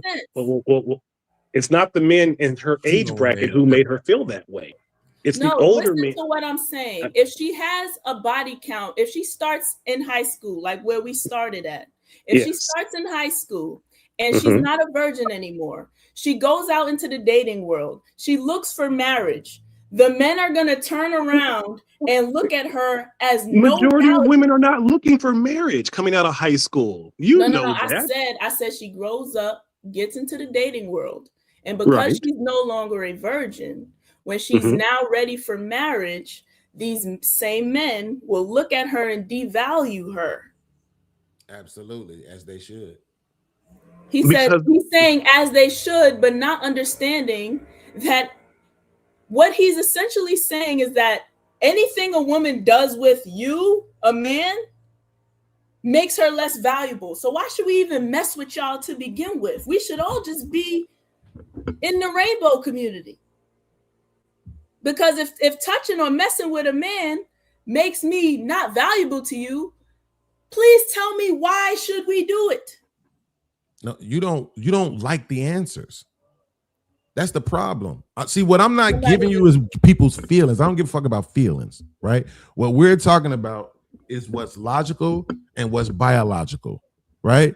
So again, I'm saying if there's a woman out here who is saying, man, I want to get with a guy and I want us to build together. I got a perfect video S.H that I use. The only reason why it's not perfect because it's a black woman with a white man. I don't like that part.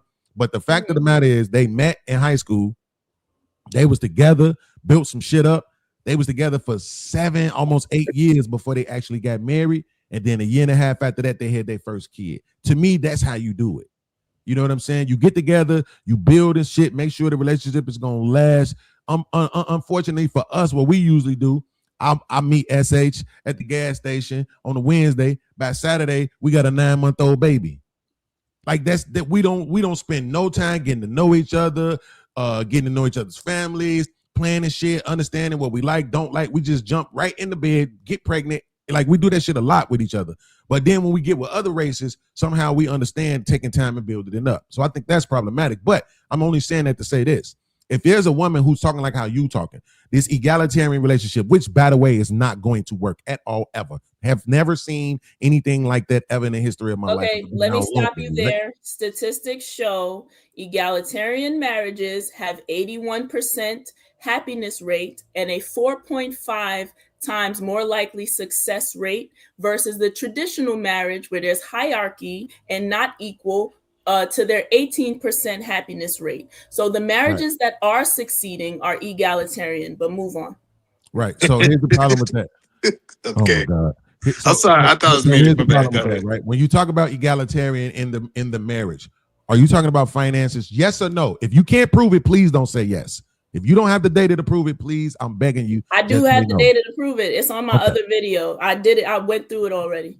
So you're showing that there's economic equality in the marriage and they're lasting. I'm showing both parties provide economically. It might not always look 50-50. Right. Somebody could potentially be the breadwinner right now, but that's not the point, though. It is. Both providing. That is the point, because it's not equal. She could be the breadwinner.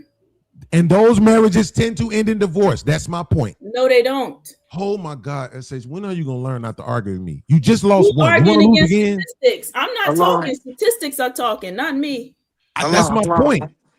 Y'all about to move it to something else. No, come on, Edie, man. Come on, bro. It's okay. Just wait your turn, bro. It's okay. Hold on. Yeah, finish Mr. B's and then we'll go. But this is what I'm saying. So we don't get lost. To Edie man's point, though, the point I'm making is this: for a woman that has that kind of mindset, where she genuinely believes that she wants to be 50-50, particularly economically in the relationship, because she doesn't want that imbalance of power in her relationship, we're not even talking about them. But now the question is this, SH, and don't act like we don't have the thousands and thousands and thousands of videos at this point of women on these platforms, YouTube, Facebook, TikTok, Instagram, saying they want this shit. Before you answer this question, don't use your own anecdotal experience in what you want. Be honest. Women don't want that. Yes or no? They don't want equal. They want a man that makes more than them. They want a man that can provide. They want a man that can retire them. Can you just be honest about that? Since we have the thousands and thousands of videos of these women online saying this.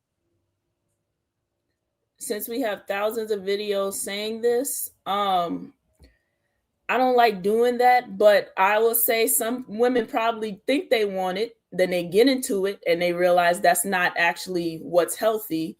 What is succeeding, though, and what I stick to is equal participation in the relationship. That's what's surviving. That's what's lasting. 81%, 4.5 times more likely. That's the statistic. So that's what I'm going to stick to. Oh, God, I did not want to have to. Edie man, go ahead. Well, first of all, it sounds like I'm going back, but I'm going to last. Okay. So the first thing that you was asking was men can't sleep with women and then have the expectation for them not to be slept with. Yeah. When you dive into this conversation deeper, what we learned is those men have no intention to get married anyways. So she had a lot of bodies or no bodies at all. It doesn't matter. They don't value the marriage conversation, right? Do you kind of understand what I'm saying about that, SH? Like, it's not about, like, they need an excuse on why they're justifying why they're staying single, but they never was planning on getting married anyway. So if they found the virgin, they still wouldn't marry her either. That kind of makes sense? But that don't make sense. I'm hearing you. Let me reshape what you're saying so that it seems like I'm clear. So what I'm hearing is you're saying that What the hell? How I lose my train of thought like that, bro? Look at God. Won't he do it? Do it. Re-summarize it for me. All right, so it's a group of men that wouldn't choose a woman regardless. It don't matter if she had 0 bodies or she had 100 bodies. It doesn't matter because they don't value marriage at all. They just need an excuse on why they're not gonna get married. Okay, so you're saying that these men who are promiscuous and sleeping around and are single, maybe they're talking about marriage or devaluing women, but all in all, they really have no interest in marriage to begin with. Yeah, so like if the perfect woman typically comes in front of them, since they don't think marriage is something that people should do anyways, the body doesn't matter. You kind of agree? Say it again, sir. Who are you talking about? I'm saying. Let me frame it better. What percentage of men are you talking about? I'm saying we're talking about unmarried men first, so we excluded men that are married, right? Let's all right, say that. I'm saying it's a large group of men that are not married, and I don't know the exact percentage because that's what you asked, that have no intentions of getting married at all. So they say, well, I'm not getting married because majority of women are hoes, and they truthfully don't want wives anyways. They just want to continue messing with the hoes. They just tell women the reason women are not getting married is because they hoes, but the reason women are not getting married is because the men had no intention to marry them at all. Okay, that sounds like some feminism shit. But if you can't give me a percentage, then you just chatty patty. Like you need to be able to say what percentage of men that applies to. I think it. Okay. Yeah, well, let's shape it though, right? Let's really think about it. The promiscuous man or the rich man who's not monogamous, do they commit? Do they really want marriage? Or do they just keep saying, like what he's saying, do they just keep making excuses for staying with hoes? I'm hearing his point. I'm pondering that one. He didn't say rich man. He said unmarried. No, he didn't. He said single men. I'm adding even the non-monogamous rich man because I'm thinking about all men who are promiscuous and not marrying these non-valuable women. Maybe he's right. Is it just an excuse to stay with the hoes? Right. So I don't know how that's relevant to the body count conversation, but again, he needs to give us a percentage of men. Right? You need to tell us what percentage of men that applies to. The majority of single men. The majority of single men? The majority of single men that are promiscuous. Yes. Wow. So you think the majority of unmarried men don't want to be married? Absolutely. This man is insane. Well, rebuttal that logic though. Bring logic. Don't just target insanity. Let's use no adjectives. Target his logic. Let me hear what you have to say. Why? Why do you disagree?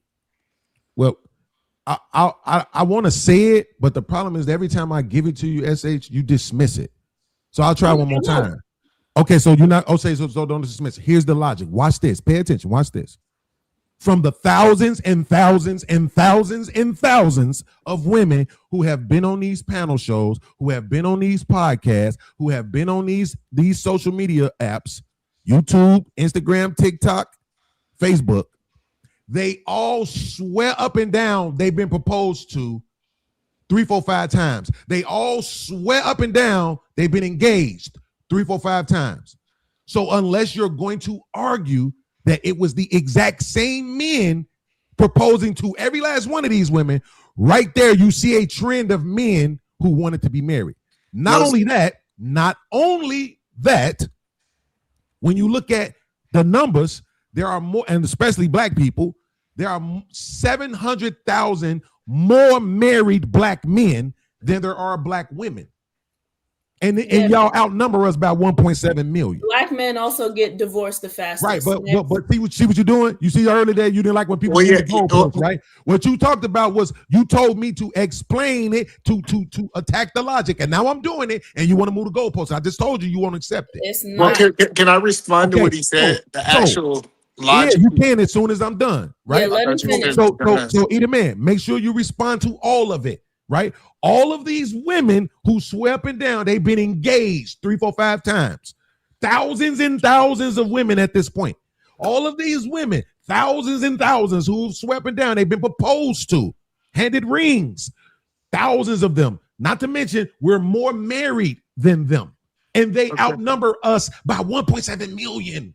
So and it's still more married black men than black women. So first of all, I excluded the married men, but I want to respond to your thought. But you can't exclude them when you're making the argument. I'm not trying to respond to you in full thought, bro. I let you get your full thought out. You're not gonna do that. You can't exclude the married men, the 700,000 more married men, and at the same time argue that men don't want to be married. No, I did not argue that men don't. See, now you're misrepresenting what I said. No, I did not. No, I did not say men. Unmarried men don't want to be married. Unmarried men. So I am literally not saying men don't want to be married. I said unmarried men don't want to be married. I'm talking about a demographic of men. You're trying to mischaracterize. Hold on. Let me respond. Let him finish, Mr. B. So the first thing about it is a proposal do not equal marriage. I know people who've been engaged for 15 years and they ain't never getting married. I know men intentions, just because they get engaged with you does not mean that that's their intention to marry you. We see it all the time. Like we see these long drawn out engagements. So that's the first thing you said. The second point that you was laying out is you said, just because more men are getting married, I'm not arguing the point that men don't want to get married, because I do believe certain men do want to get married. I want to focus on the men that are unmarried, because it's illogical for me. It is illogical for me to argue a point that married men don't want to be married and they're married.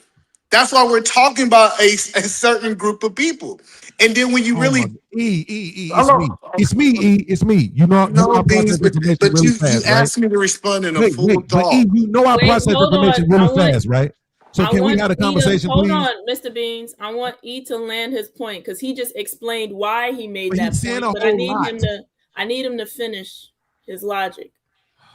And so in landing what I was saying, so when I evaluate these group of men, I ask myself this question. If a man typically want to get married, I hear men say it all the time. They say, I could be married tomorrow if I wanted to, right? Mm-hmm. So what this tells us that they truly do not want to be married if men control access to marriage. Mm-hmm. So here we go. So this is why I know y'all want to deal in feelings. That's fine. I'm not dumbing myself down for you.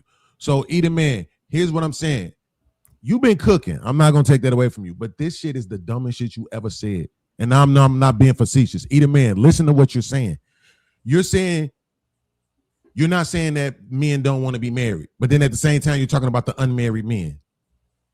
How the fuck do you get married unless you're unmarried? You have to be unmarried to get married. That's the point. So if I'm unmarried, and then what I'm doing, and I'm trying to show you, is I'm showing you the example of all of these men. You can't say it's the same nigga for these thousands and thousands and thousands and thousands of women who swear they'd have been engaged 3, 4, 5 times. They'd have been proposed to 3, 4, 5 times. And then we look and we say, damn, it's more of us that's married than it is them. And they outnumber us by almost 2 million. Okay, so I hear your rebuttal. I'm almost done. You wanted me to let him land. I know you're going to let me land. Go ahead. That shows you that men are inclined to be married. But here's the other thing. Can you please bring up these pics that I'm sharing? I'm sharing something with you, S.H. Can you bring that up on screen for me, please? Where do I see it? It should be down there by us. Okay, I got it. Yeah. Okay. He just made this argument about these long ass engagements. See, this is what people do. They use their anecdotal experiences of the 1 or 2 motherfuckers who they know was engaged for a long time. But what does the data say? The data says the median length is 14 to 16 months. That means half the motherfuckers either got married or they didn't. Right? So everybody ain't staying in these long ass goddamn engagements. Y'all need to stop using y'all anecdotal experience to cast aspersions on the macro. That shit is micro. It's for your fucking life. I don't know nobody who was engaged for no long at 5, 6, 7, 8, 9 years. I don't know nobody who ever did that. So your experience don't matter. It's one more. Can you bring up the other one? Let me take this one down, and then you'll know the other one. He's bringing up. Here's the other one. In the situation that S.H was talking about, when the female is the primary earner, when the female has the higher income, it's the highest strain on average. When the woman earns significantly more than the man, historically correlated with higher divorce risk and relationship dissatisfaction. So once again, when women are getting to the bag, they can't take that shit. They don't want no man who they making more money than. They don't want no man who doing better. It don't even matter if that nigga could split half the bills. It's the fact that he ain't making as much as you that you gonna have a problem with. This is what the data says. So can we get out of our feelings, throw your fucking bullshit talking points to the side, fuck all that few people you know, and let's be for real. Highest strain on average, but changing. No, hold on. I get that, but it's so significant. You right. He's 100% right. If I got a woman making $200,000 and a man making $50,000, if that relationship is going to be a problem. What I thought S.H said, and I might be miscorrected, if she's making 80 and he's making 60,000, that relationship can work because they have an equal commitment. Hold on. That's what I was talking about. Hold on. No number. So how I told you based off what she's saying, I didn't think she was talking about this big old gap that makes significant. Remember, words have meaning. Man, don't do that. Wait, I literally don't understand in that picture. Yes or no? Beans, I'm trying to help you understand that you literally let you in that picture. Mr. Beans. We literally let you get your whole thought out, and then you. But I'm not lying. I'm not lying either. No, that 200,000, 50,000 wasn't nowhere in there. I gotta mute you. Stop. Go ahead, E. Yeah, I keep saying based off what I heard, this is what I estimated what she was saying. And then she agreed to say, she literally agreed to say, yeah, that's what I was talking about. So just because somebody don't say something doesn't mean. So that significant amount, I think significant amount of gaps just typically don't work because that woman is living a certain level of lifestyle that man cannot be able to provide half of. But we talking about average people, when we talk about the majority of people that's married, I am literally talking about if it's a $20,000, $30,000 gap, I think most women can be able to deal with if he's close in the same tax bracket. The next thing that he acknowledged is he said people are only being engaged. What we're doing is now throwing back the men that wants to be married. I never argued the point that the people who want to be married don't want to be married. I'm saying that we evaluate the unmarried men, the men that have not been married, because we understand that out of those men, say if we took 100% of men, 30 of them want to. I wanted to talk about the 70% of the people who did not want to be married, and then to make a point, Beans wanted to throw the married men back in just to make a point. That's the only point that I was saying. The point that I hear that Beans was saying as a rebuttal to you was when he brought up women getting proposed to. So his argument then is saying that even single men who are promiscuous, they do want marriage. Is that correct, Mr. Beans? Is that what you were trying to say? Yes. Okay. I changed my stance though. You're right and E is right. I shouldn't have been pushing back. Yeah, it's so many women out here who are making $250,000 or making $200,000 in relationships with men who make $50,000. I don't know why I even thought that wasn't a reasonable example to use, because that happens every single day. These men are just trash. Women should absolutely be busting it wide open. I mean, they should be twerking on them things. They should be pole dancing, playing bees, baby deletions, turn them little motherfuckers. Just because you want to troll, I'm going to clip this. I'm going to that's clip fine. your troll. That's fine, because the people who know me know what I really think. I just can't take this shit. I don't like the disingenuous shit. I don't give a fuck. E my man, but he being but that's the crazy.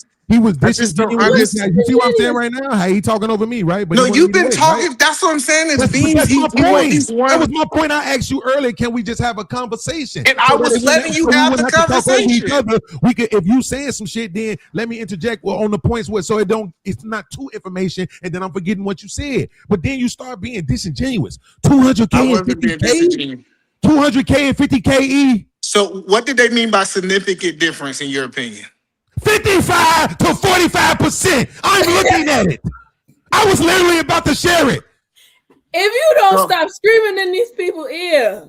So you said because why do we have to do this? Why do we have to be so fucking disingenuous? I just don't understand why he can't have the conversation. just because there ain't a single woman in America who make $200,000 that's with a nigga that make 50. He know that shit ain't happening. So why okay, 100. Hold on. Let's say 150,000. Part of that fucking demographic. Why? Let's say 100. Hold on, I'm asking her a question. I'm asking her a question, E. I'm asking the host a question. S.H, this man know motherfucking well it ain't one bitch in America who make $200,000 with a nigga that make 50. So why would he say it, S.H? Why would he even suggest for half a second that that's what that data was suggesting? Yeah, I don't think he was though. He said it.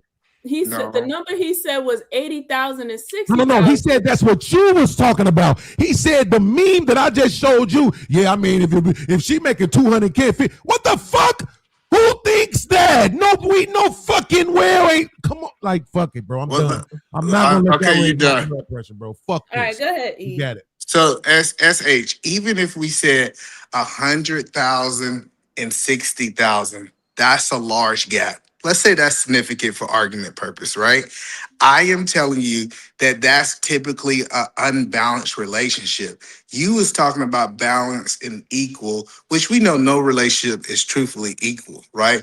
But like say, for example, if both of them nurses, both of them accountant, they making around the same amount of money, I think that women are willing to accept that. But if they're in two different tax brackets, let's go away from 250K because that's too much. But if she was making 100,000 and he's making 45, 50,000, that gap is typically too big. But she is okay. I think women are okay with paying half of the bills if we talking 15, 20, even maybe $30,000 gaps. SH.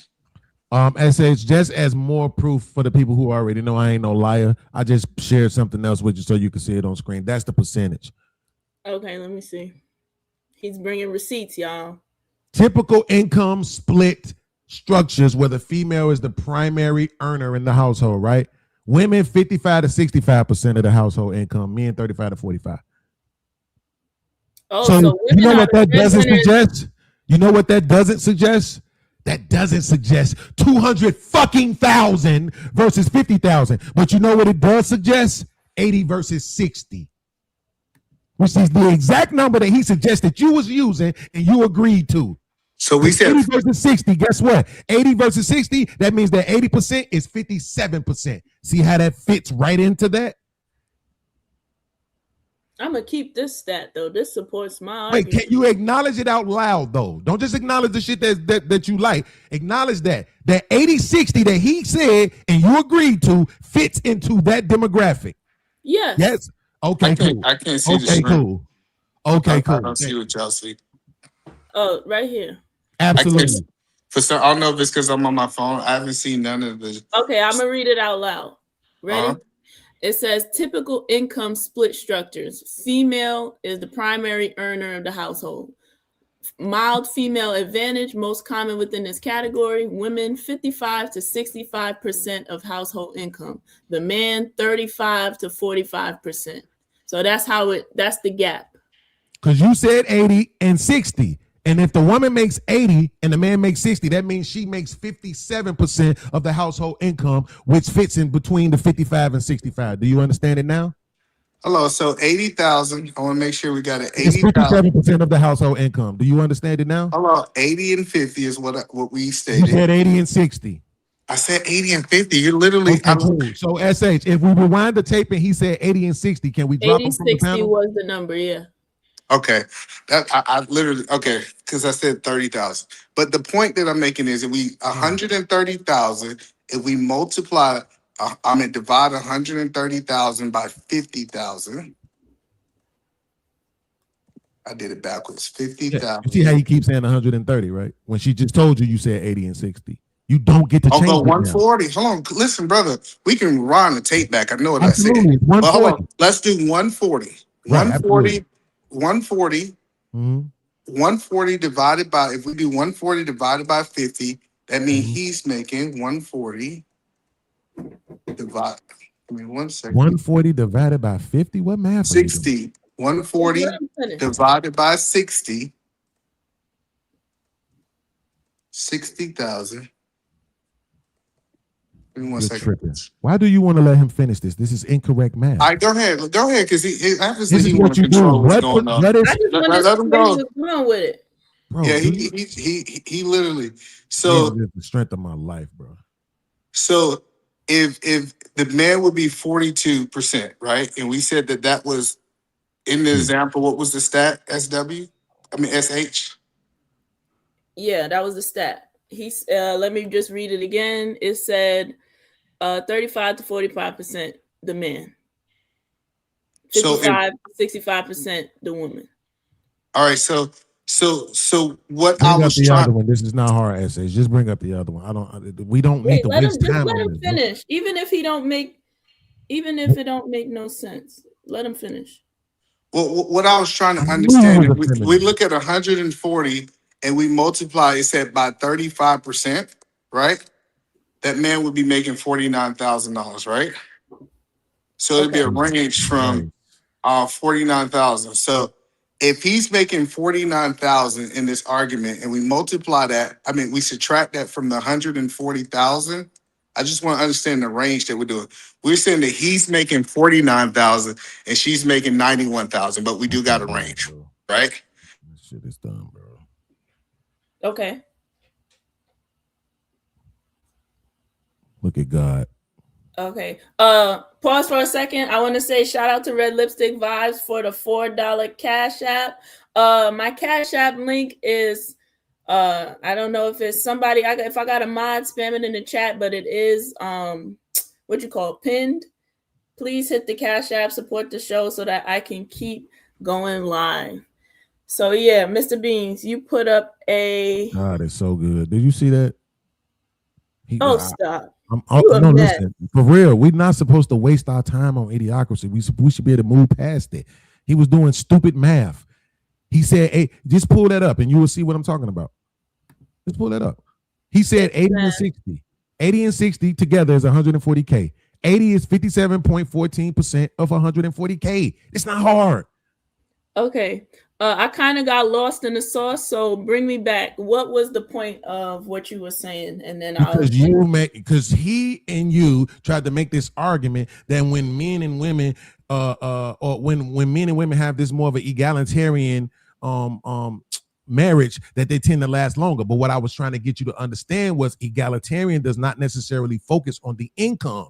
And what we see more often than not, when the woman makes more money than the man, and the more significant it is, the higher we see the divorce rates, even when it's that close. Even when it's that close. So Okay. that was the point. Your number gap does not. Your number gap, if a woman is the breadwinner, was huge. When we mean egalitarian, it just means everybody, they have their life together and their life focused. They could be in the same tax bracket. We're not talking about people whose lives don't match. What number gap did I use? You just said my number gap was who? What number gap did I use? Your number gap, when you say that when a woman is in a higher tax bracket. So when you brought up your statistic, it only says that bring it back up. Where is it? With the 60% and 55%. Give me back that screenshot. Because it says the man made 35 to 45 is what you said, right? SH? Okay, hold on here, because this needs to be put in perspective. Yeah. This household has a marriage, correct? Which means that in this specific screenshot that you brought up, the female is the primary owner. Now, what you're not showing here, this screenshot does not show that this relationship is ending in a divorce.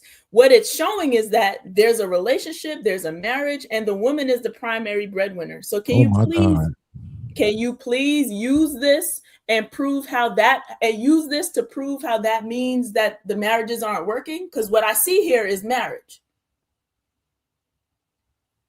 Oh my God. So you forgot the very first one that you brought up? Bring it back. And then I'll bring up my statistics. Matter of fact, let me type it up I'm so that glad my kids don't need me. you told them not to need you. You said don't need me. I know, for real. I'm so glad because I can't deal with it. This shit is crazy. Like you trying so hard to just not accept it. That cognitive dissonance is kicking in, right? The very first one that I showed you, it said that when the woman has a higher income, right, that there tends to be divorce. The divorce rate goes up, right? Okay, and the so whole let's point hold on. was, So, when I brought up the other ones, right, it was specifically because of the fact that he tried to make this great ass distinction, like 200,000 and 50,000. I'm like, no, it's not that much. So I brought up the first one, right? So here it is: female primary earner, highest strain on average, right? Historically correlated with higher divorce risk and relationship dissatisfaction. So the next one is showing you what that percentage looks like. No, it doesn't. Okay, I see what's happening now. I literally see what's happening. Host is talking. Wait a minute. It says female primary earner. Now, I don't know if primary earner and breadwinner or highest. Yes, it means the same thing. Why you think it's a line between it and next to it? It says female higher income. It says primary earner, it just basically means they make more. So this is what we're doing. We're taking two stats and trying to make it into one, it's right? Not hold on, man. Brother, That's no, what I'm trying to tell you. Hold on, you keep saying shit that ain't true. No, it's I'm literally from the same thing. He just got to yell.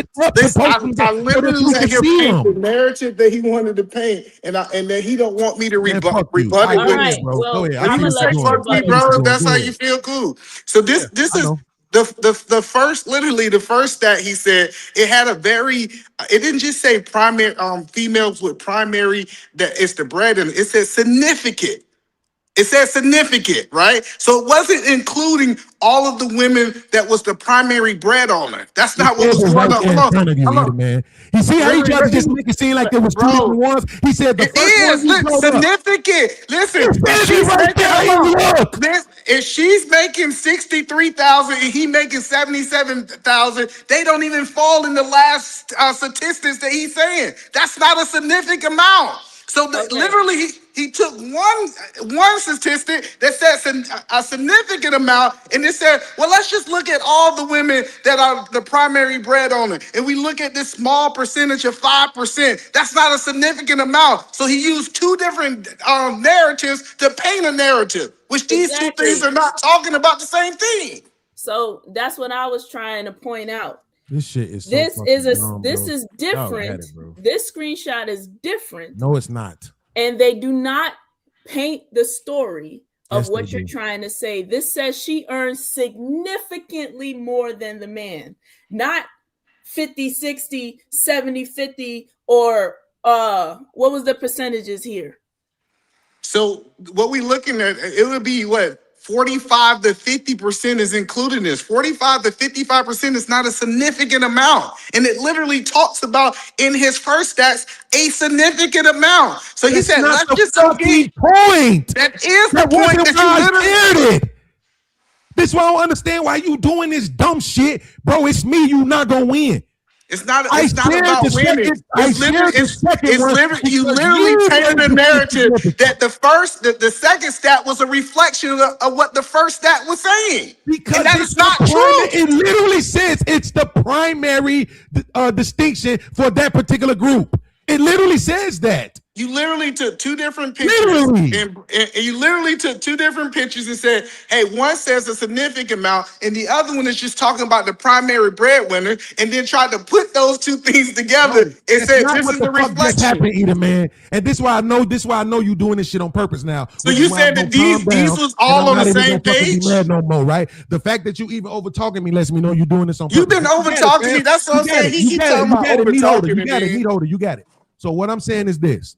At the end of the day, the reason why I brought up the second stat, since we playing dumb today, is to prove that this nigga was fucking lying when he tried to make it seem like that was representing 200,000 and 50,000. That was the point of the second meme. That was the point. Have nothing to do with the first meme. So you're acknowledging that it doesn't. But it's correlated.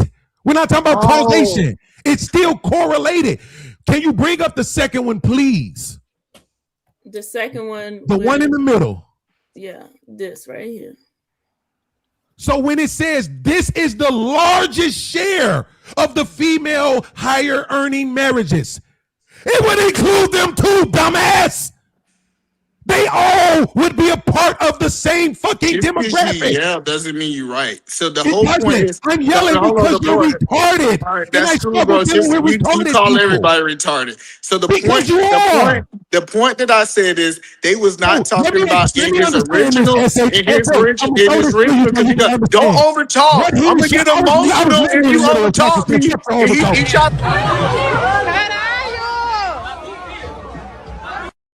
You understand that this man is literally suggesting right now. Right? Hold on, S.H. Listen. He's literally trying to suggest right now, right? Let me do my job. Let me do my job. God damn it! You ain't the only one who can yell on here. We gonna go eat a man uninterrupted. Feminism, Mr. Beans, but I want you guys to also just follow the logic of why we brought these stats to begin with, because we're getting lost in sauce. Okay, eat a man. Finish your point. So the point that I was making, he brought the first stat saying these marriages are not working, and the point that he was making, it was said significant difference. So if we was talking 35 and 65, the extreme, that would make sense. But then he brought up a stat of people that's a 5% difference. That 5% is not included in that first percentage. So that's what I'm telling him, is just because these are the women is the gap, that literally talking about a small percentage of the gap that he gave in his second example. That's why it does not apply. So the point, and I'm gonna land here, the point that I'm making is, though that gap between, I don't think the 55 and 45% have a high divorce rate. That was our original point. If we go to the extreme side, the 35 to 65 or the 30 to 70, I would agree with him, but it does not support his original point. Okay, Mr. Beans. Yeah, I was wrong. Y'all was right. Girls can do whatever they want to. The data is lying. I misused it and all of that. You know that mean you lost, right? It doesn't. It means you don't want to. You listen. It sounds like either man is agreeing with you, so you trying to make it seem like what he's saying makes sense when it doesn't. I'm letting y'all. So I don't get to talk. You were sitting right here, SH, right here. I went and got those statistics to show what the split was on the earners because of the fact that he said he used the example of 200,000 and 50,000. That was why I got it. But the fact of the matter is, even that demographic being the largest share of the fucking demographic is included in the data that shows when women earn more, divorce rates are higher. You cannot separate those two. There's no fucking way to do it. But he's trying to paint a picture of me instead of looking at the fucking logic or looking at the goddamn data that was right in front of him. But it's okay. He just gonna be on screen just like Jay when I react to it later. And everybody's gonna know that this nigga is fucking insane. Right? When somebody is literally I'm literally screenshotting this shit so you can see it for yourself. It literally says that is the largest data set inside of the data set that says when they earn more, the divorce rates go higher. So that doesn't mean that those people get divorced more. That's not what it's saying. But it's saying they also too are at a higher risk of divorce. That's all that's being presented there. That's it. And there's no way to deny it. Okay. It says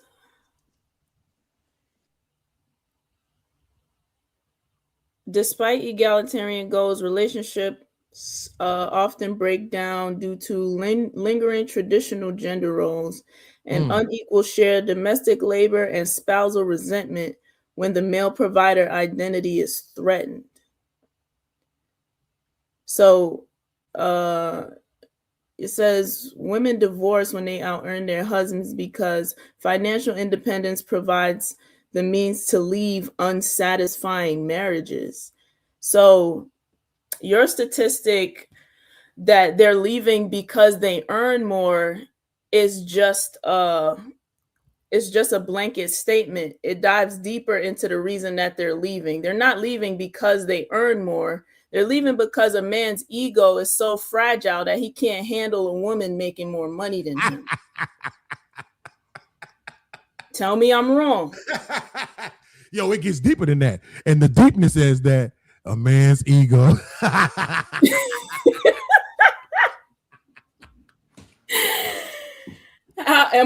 I just read it. That wasn't S.H. That is crazy. I just read it. A man cannot handle a woman. Oh my God. Making more money than him. Right. Who said that? Where's that coming from? That's not what. So SH, what it's saying is that the relationship have to have more substance than money. So Right. if she's unhappy, if she's in a situation that she feels that other things are not being met, since money is there, then she have the ability to leave because she's not dependent financially. Yeah, she has. Hey, everybody, hold on. The ability to leave a poor marriage. She has the ability to walk away. So take this one down. Let me take this one down. Let me take this one down. Just for your chat's sake, I just want them to understand, bro. Watch this, y'all. Watch this. This shit don't even be this hard. It really be easy. I promise you. Bring that up for me, please. Watch this, y'all. Watch this. I mean, this shit just what the research shows for income pattern. A couple where the woman makes $80,000 and the man makes $60,000. Can we all agree? Put a 1 in the chat if you remember either man saying 80 for the woman, 60 for the man, and Miss S.H agreeing, right? Falls into a category of female primary earner, right? She makes more, that makes her the primary earner. That's simple. That's what that means. Baseline divorce risk, rough lifetime, 35 to 45%. Yes, because of what I just read. No. He has the money to leave. No. SH, don't do that. We can. I will let you move the goalpost. I swear to God, SH, I will let you move the goalpost in 5 seconds. All I want is yes, Beans, you are right. Either man was wrong.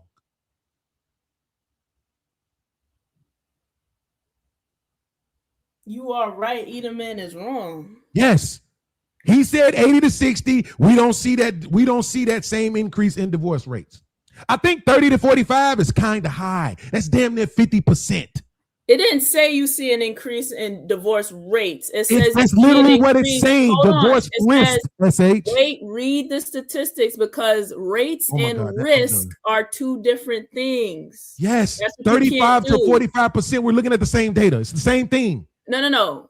Rates means people are actually having divorces and the numbers can be counted. A risk means there's a higher risk and potential for it to happen.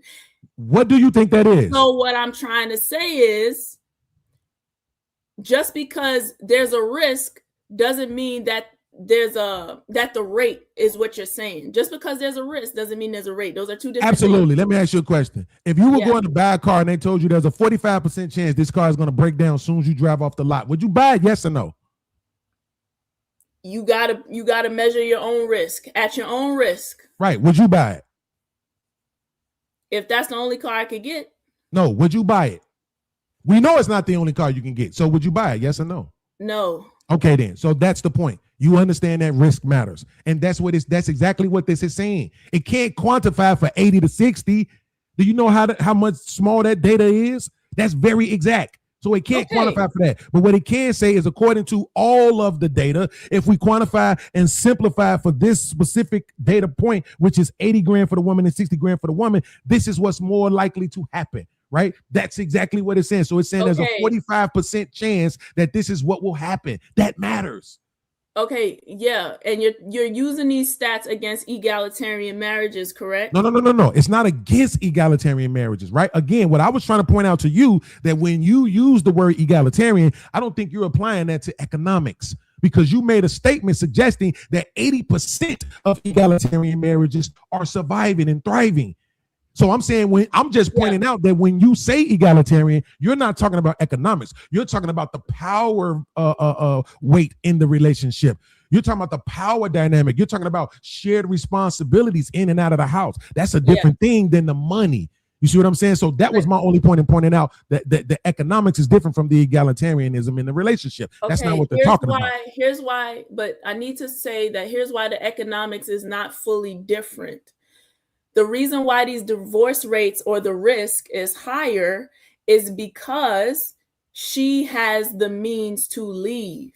You understand what I'm saying? If she has the money to go, she can now do it, rather than if she did not have the money economically, she would not. So that's why these numbers and the stats that you brought here are higher. What does that prove? Because she can leave. That doesn't mean that the factor of the divorce is the money itself. You understand what I'm saying? You're literally making the argument that the fact that she has the money is the reason why she can leave. No. We're saying the variable of divorce is money.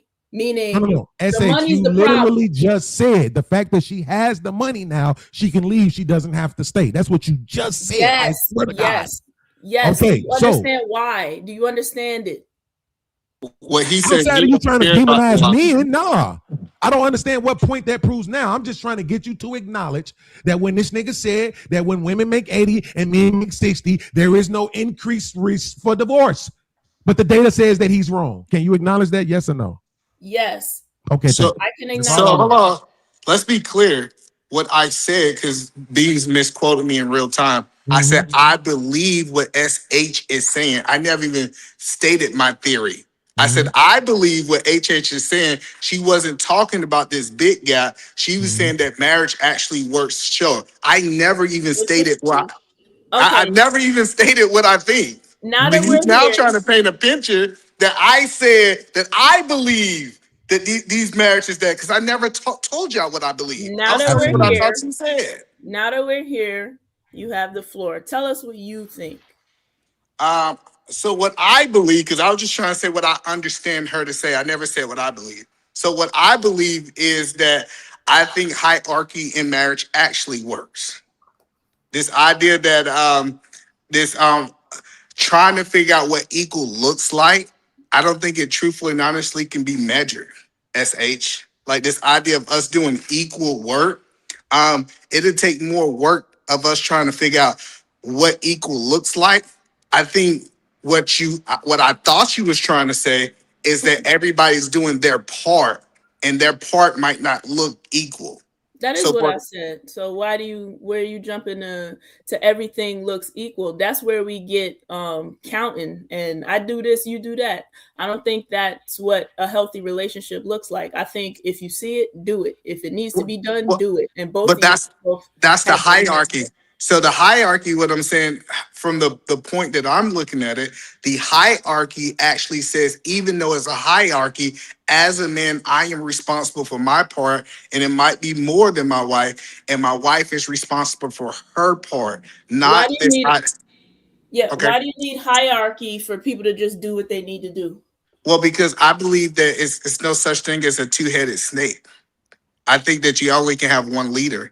This idea that two people is trying to lead, because you're going to get to a point in a relationship that you have a disagreement, and you can't just stay in that disagreement if neither parties don't move. Someone has to be able to make a decision. This is how business is done.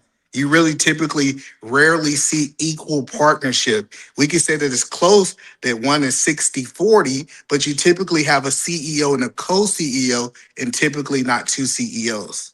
That's the point that I believe that it needed to have some form of hierarchy, but it still said that the woman should be valid in Okay, what they're saying. so you said because there's a difficult situation or a difficult problem that can't be solved, somebody has to make the final say. What if she made that final say that time? Does that make her leader?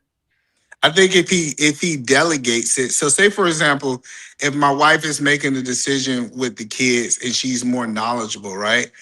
I think wisdom tells me SH is to take her counsel, but I could have overridden that decision.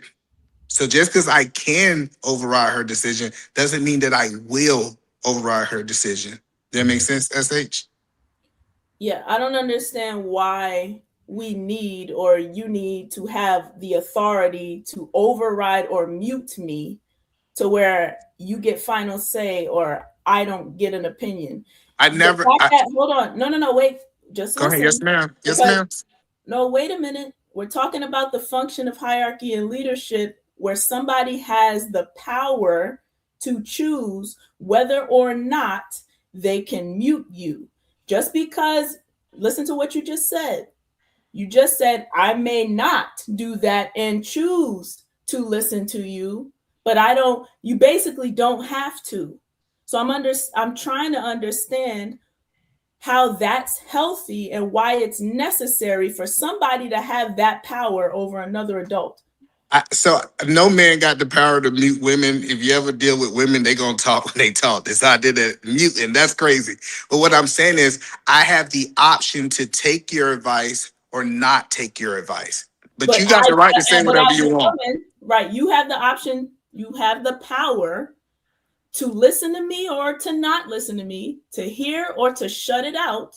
And that's not what I'm saying. Versus me not having that power because you're the leader. I can't listen or shut you out, right? You That's the definitely hierarchy. can.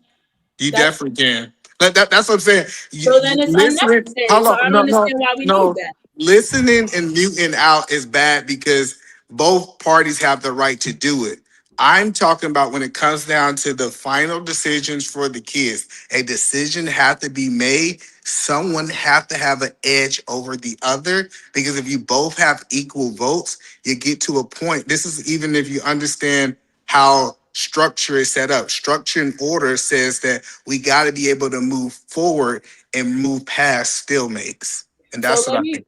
let me SH, can you bring up my video, please, before y'all Yeah. finish, please? Just real Hold quick. on. Let me do this first. Let me put it into perspective, right?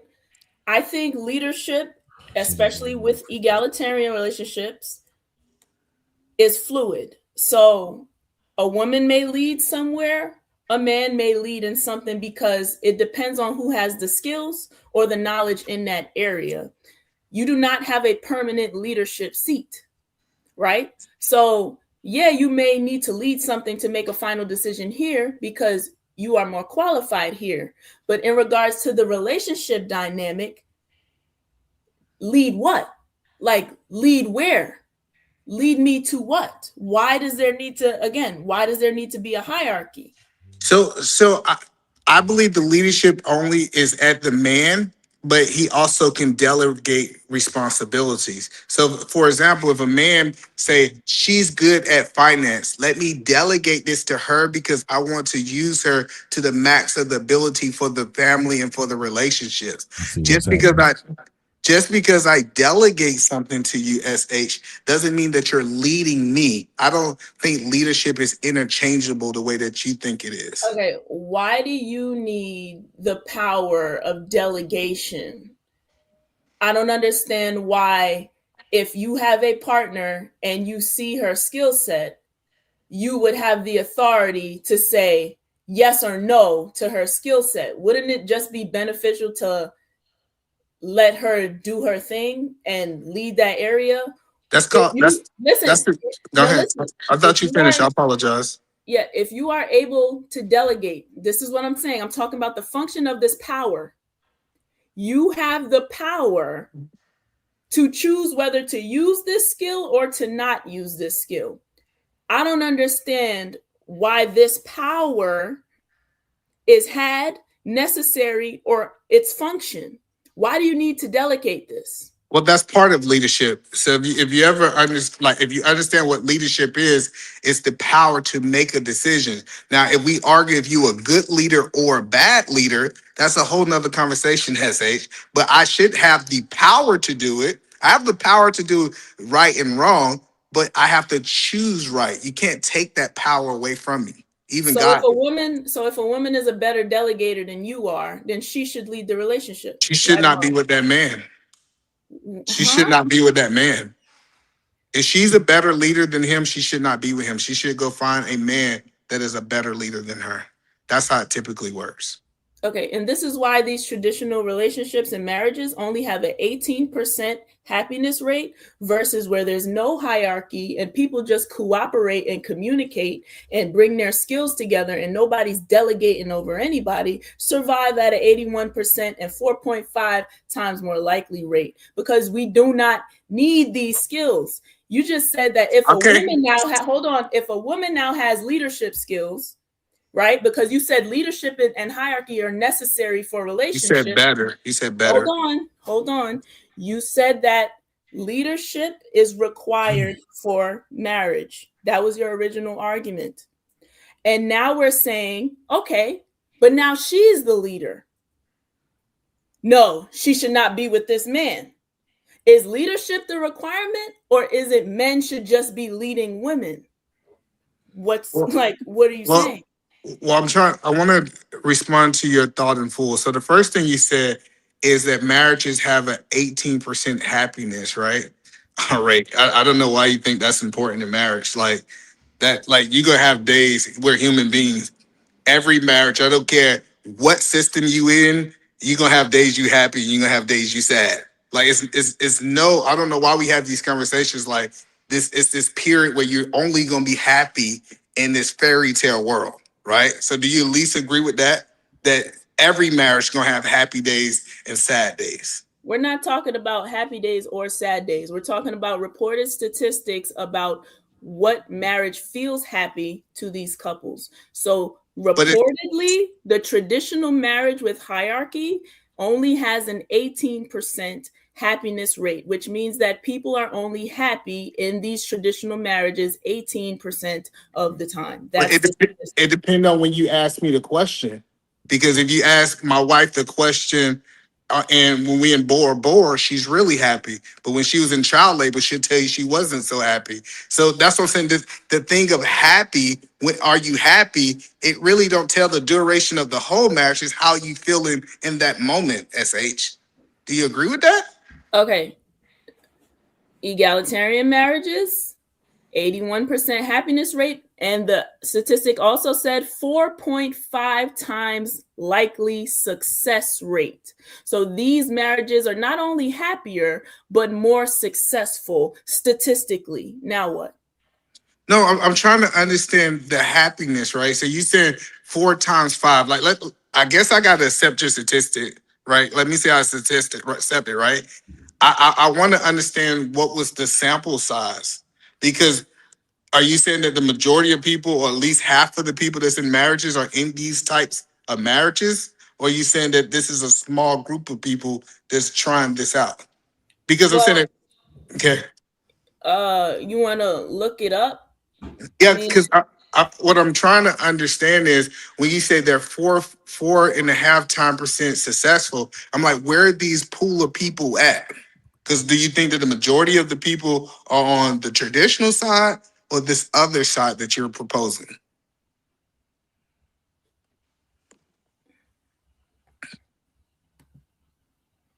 Let me type it in: egalitarian versus traditional.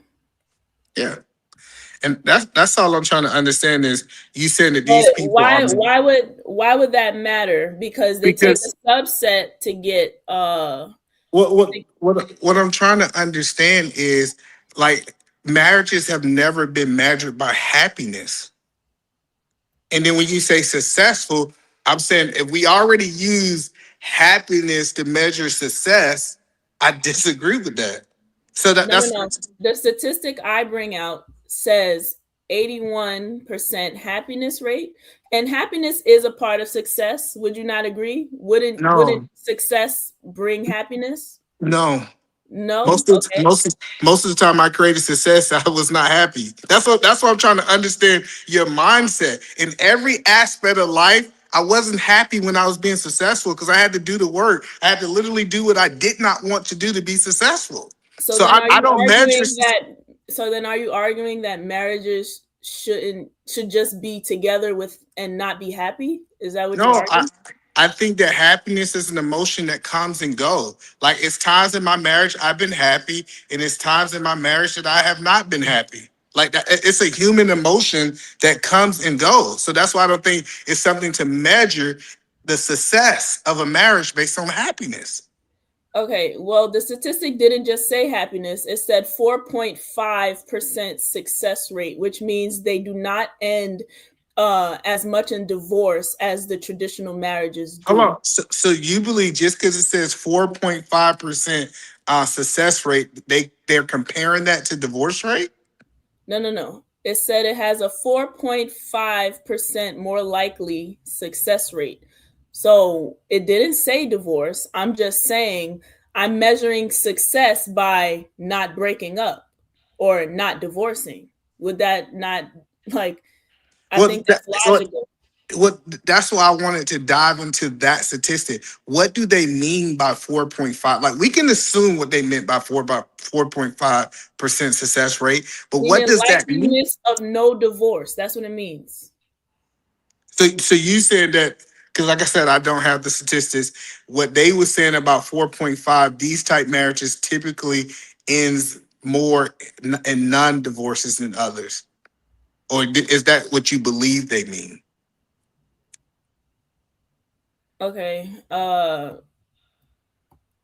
When I read the statistic, it said Because that they don't end up in divorce as much as traditional marriages do. Traditional okay, marriages end up higher in divorces because of the hierarchy.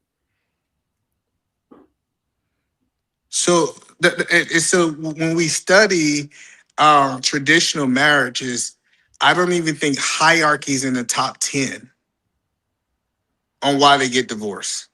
So when you were making this statement that hey, the reason traditional marriages are getting divorced is because there's hierarchy, I'm saying I don't even understand where you're getting that from because that's not It's what in the my data other says. video. If you haven't, go watch it because I need my hours up. I need to get monetized, I'm gonna y'all. watch it. Yeah. I watch it. I have no problem watching it. But that's what I'm saying is we I know that what we saw in traditional marriage was if I'm not mistaken, it was finances. I think in the top five, infidelity was in the top five, failure to communicate. Like all of these things is not about hierarchy. Finances have nothing to do with hierarchy. So you paint you and I'm not saying that you're wrong. I want to be clear. I'm just saying where did you assume that it's because of No. the I didn't hierarchy? assume. The study was directly associated with hierarchy. What I And they was research, yes, directly associated with it. It broke down what traditional marriages do. It causes more anxiety. What men don't understand is that when you want to be sole provider and sole leader, you're putting yourself and your wife in more anxiety because you have to be the perfect husband now.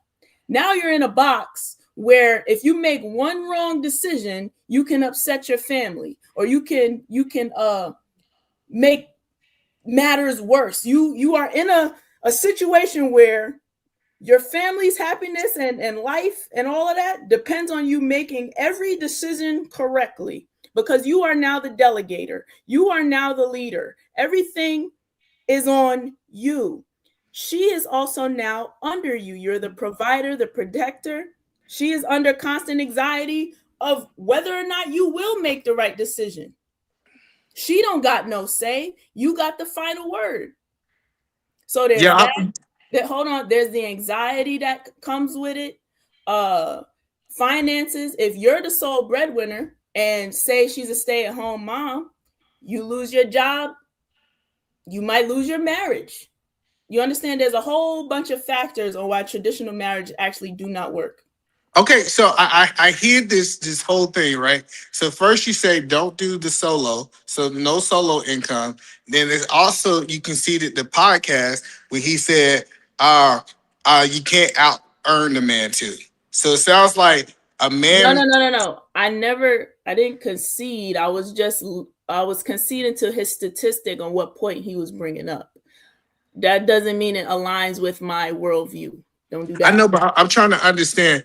I'm trying to figure out where's your sweet spot because it sounds like, based off what I heard you say, that the sole provider is an extreme left, and she out earning him, especially when we talk about extremely out earning him, is extreme right, right? So in the middle, I guess both of these people.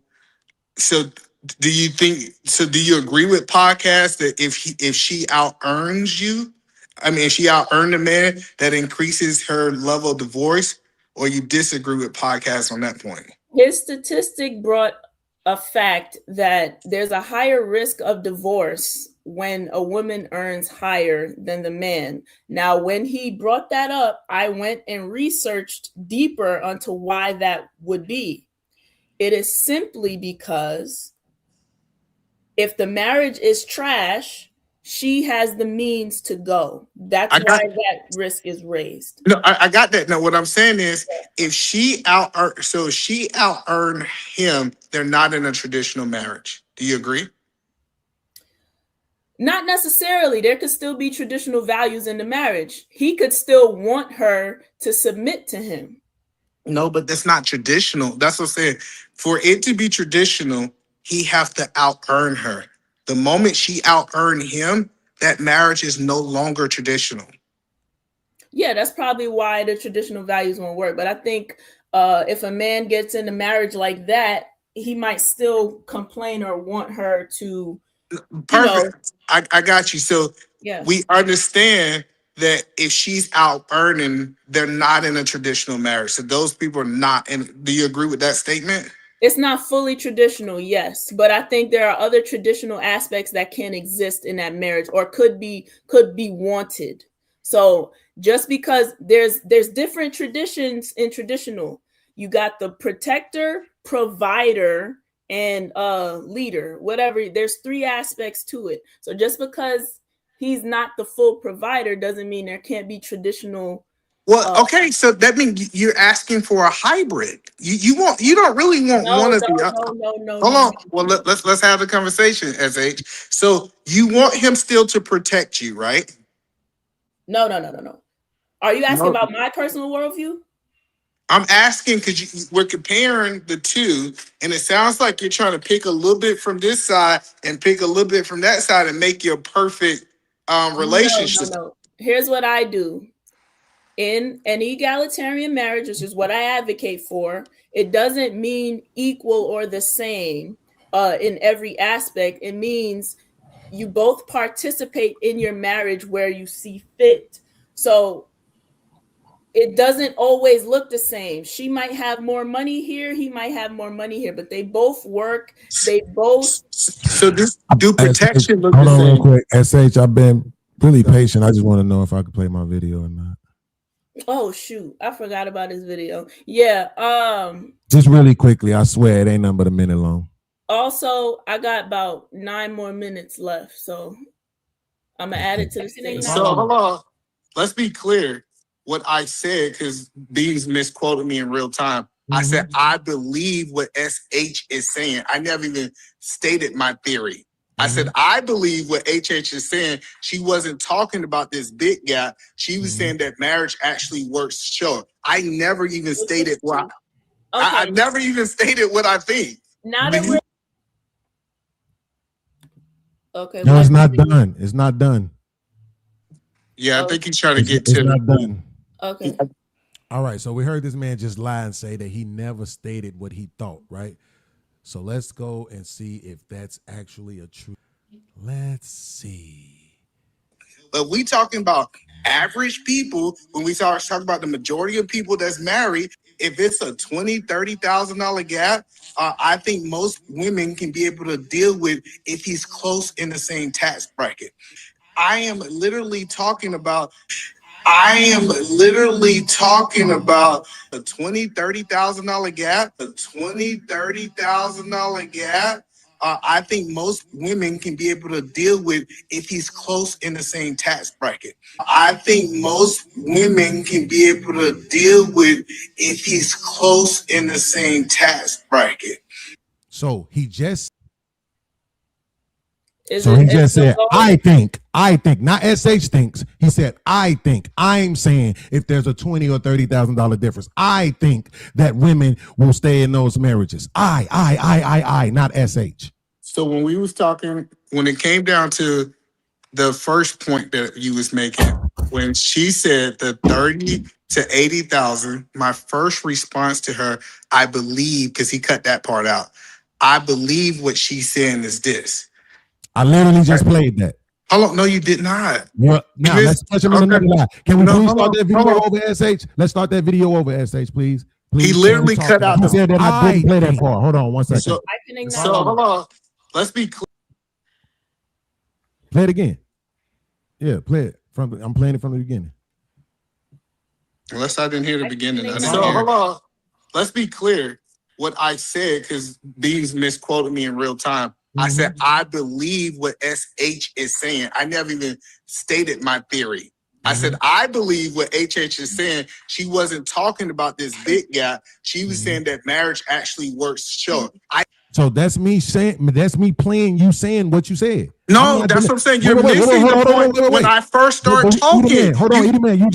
I just was quiet for 30 minutes. Eat-A-Man. Okay, me playing that is acknowledging that you're saying you said what you thought she was saying. I acknowledged that already. I said that you said you thought she meant 80 to 80,000 for the woman, 60,000 for the man. Because I said she agreed. I already acknowledged that. What does that have to do with the second part, though? When you literally say, I think.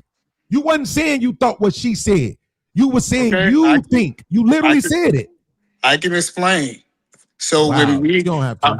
That's what I'm saying. SH, what I can explain is what you was talking about that I said I haven't stated my point of view on is this two different types of marriages. The traditional marriage versus the other marriage that she's talking about. That's literally what I was telling her that I have not stated my point on. I was not stating that whole clip. Hold on, listen. You didn't state your point. Listen. You just played it. All right. Well, I see that you're not here for understanding. I guess you're just here to make. No, Eat-A-Man. What you're doing is making me and SH. Because you don't want to lose. I'm literally trying to tell you what I meant, and it's funny that you're the one doing this. That I'm telling you what I meant. You don't even want to know what I meant. But it's cool if you want to make the point. We played the video though. I know, but what I'm trying to tell you, but you cut me off every second word. That's what I'm saying. You said I was talking about what she thought when I said 80-60. No, but that's not what me and SH was just talking about. I'm not talking about what I was just talking about.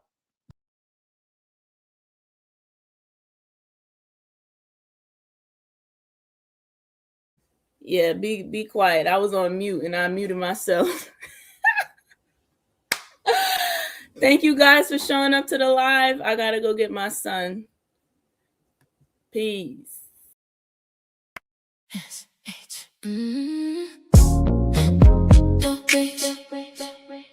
Don't reach. Just feel me.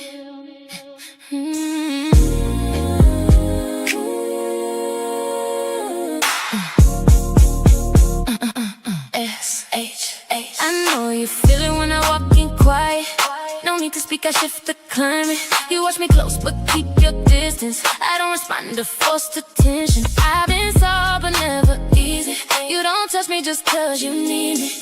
There's a difference, learn the language. I'm not yours just cause you're crazy. You gotta meet me where I stand, not where you wanna place your hands. I don't open under pressure, I choose and it's intentional. I'm a tulip, I bloom on my own time. S.H. Yeah, the rhythm is mine. You won't get me just because you feel close. I decide, it's that roll.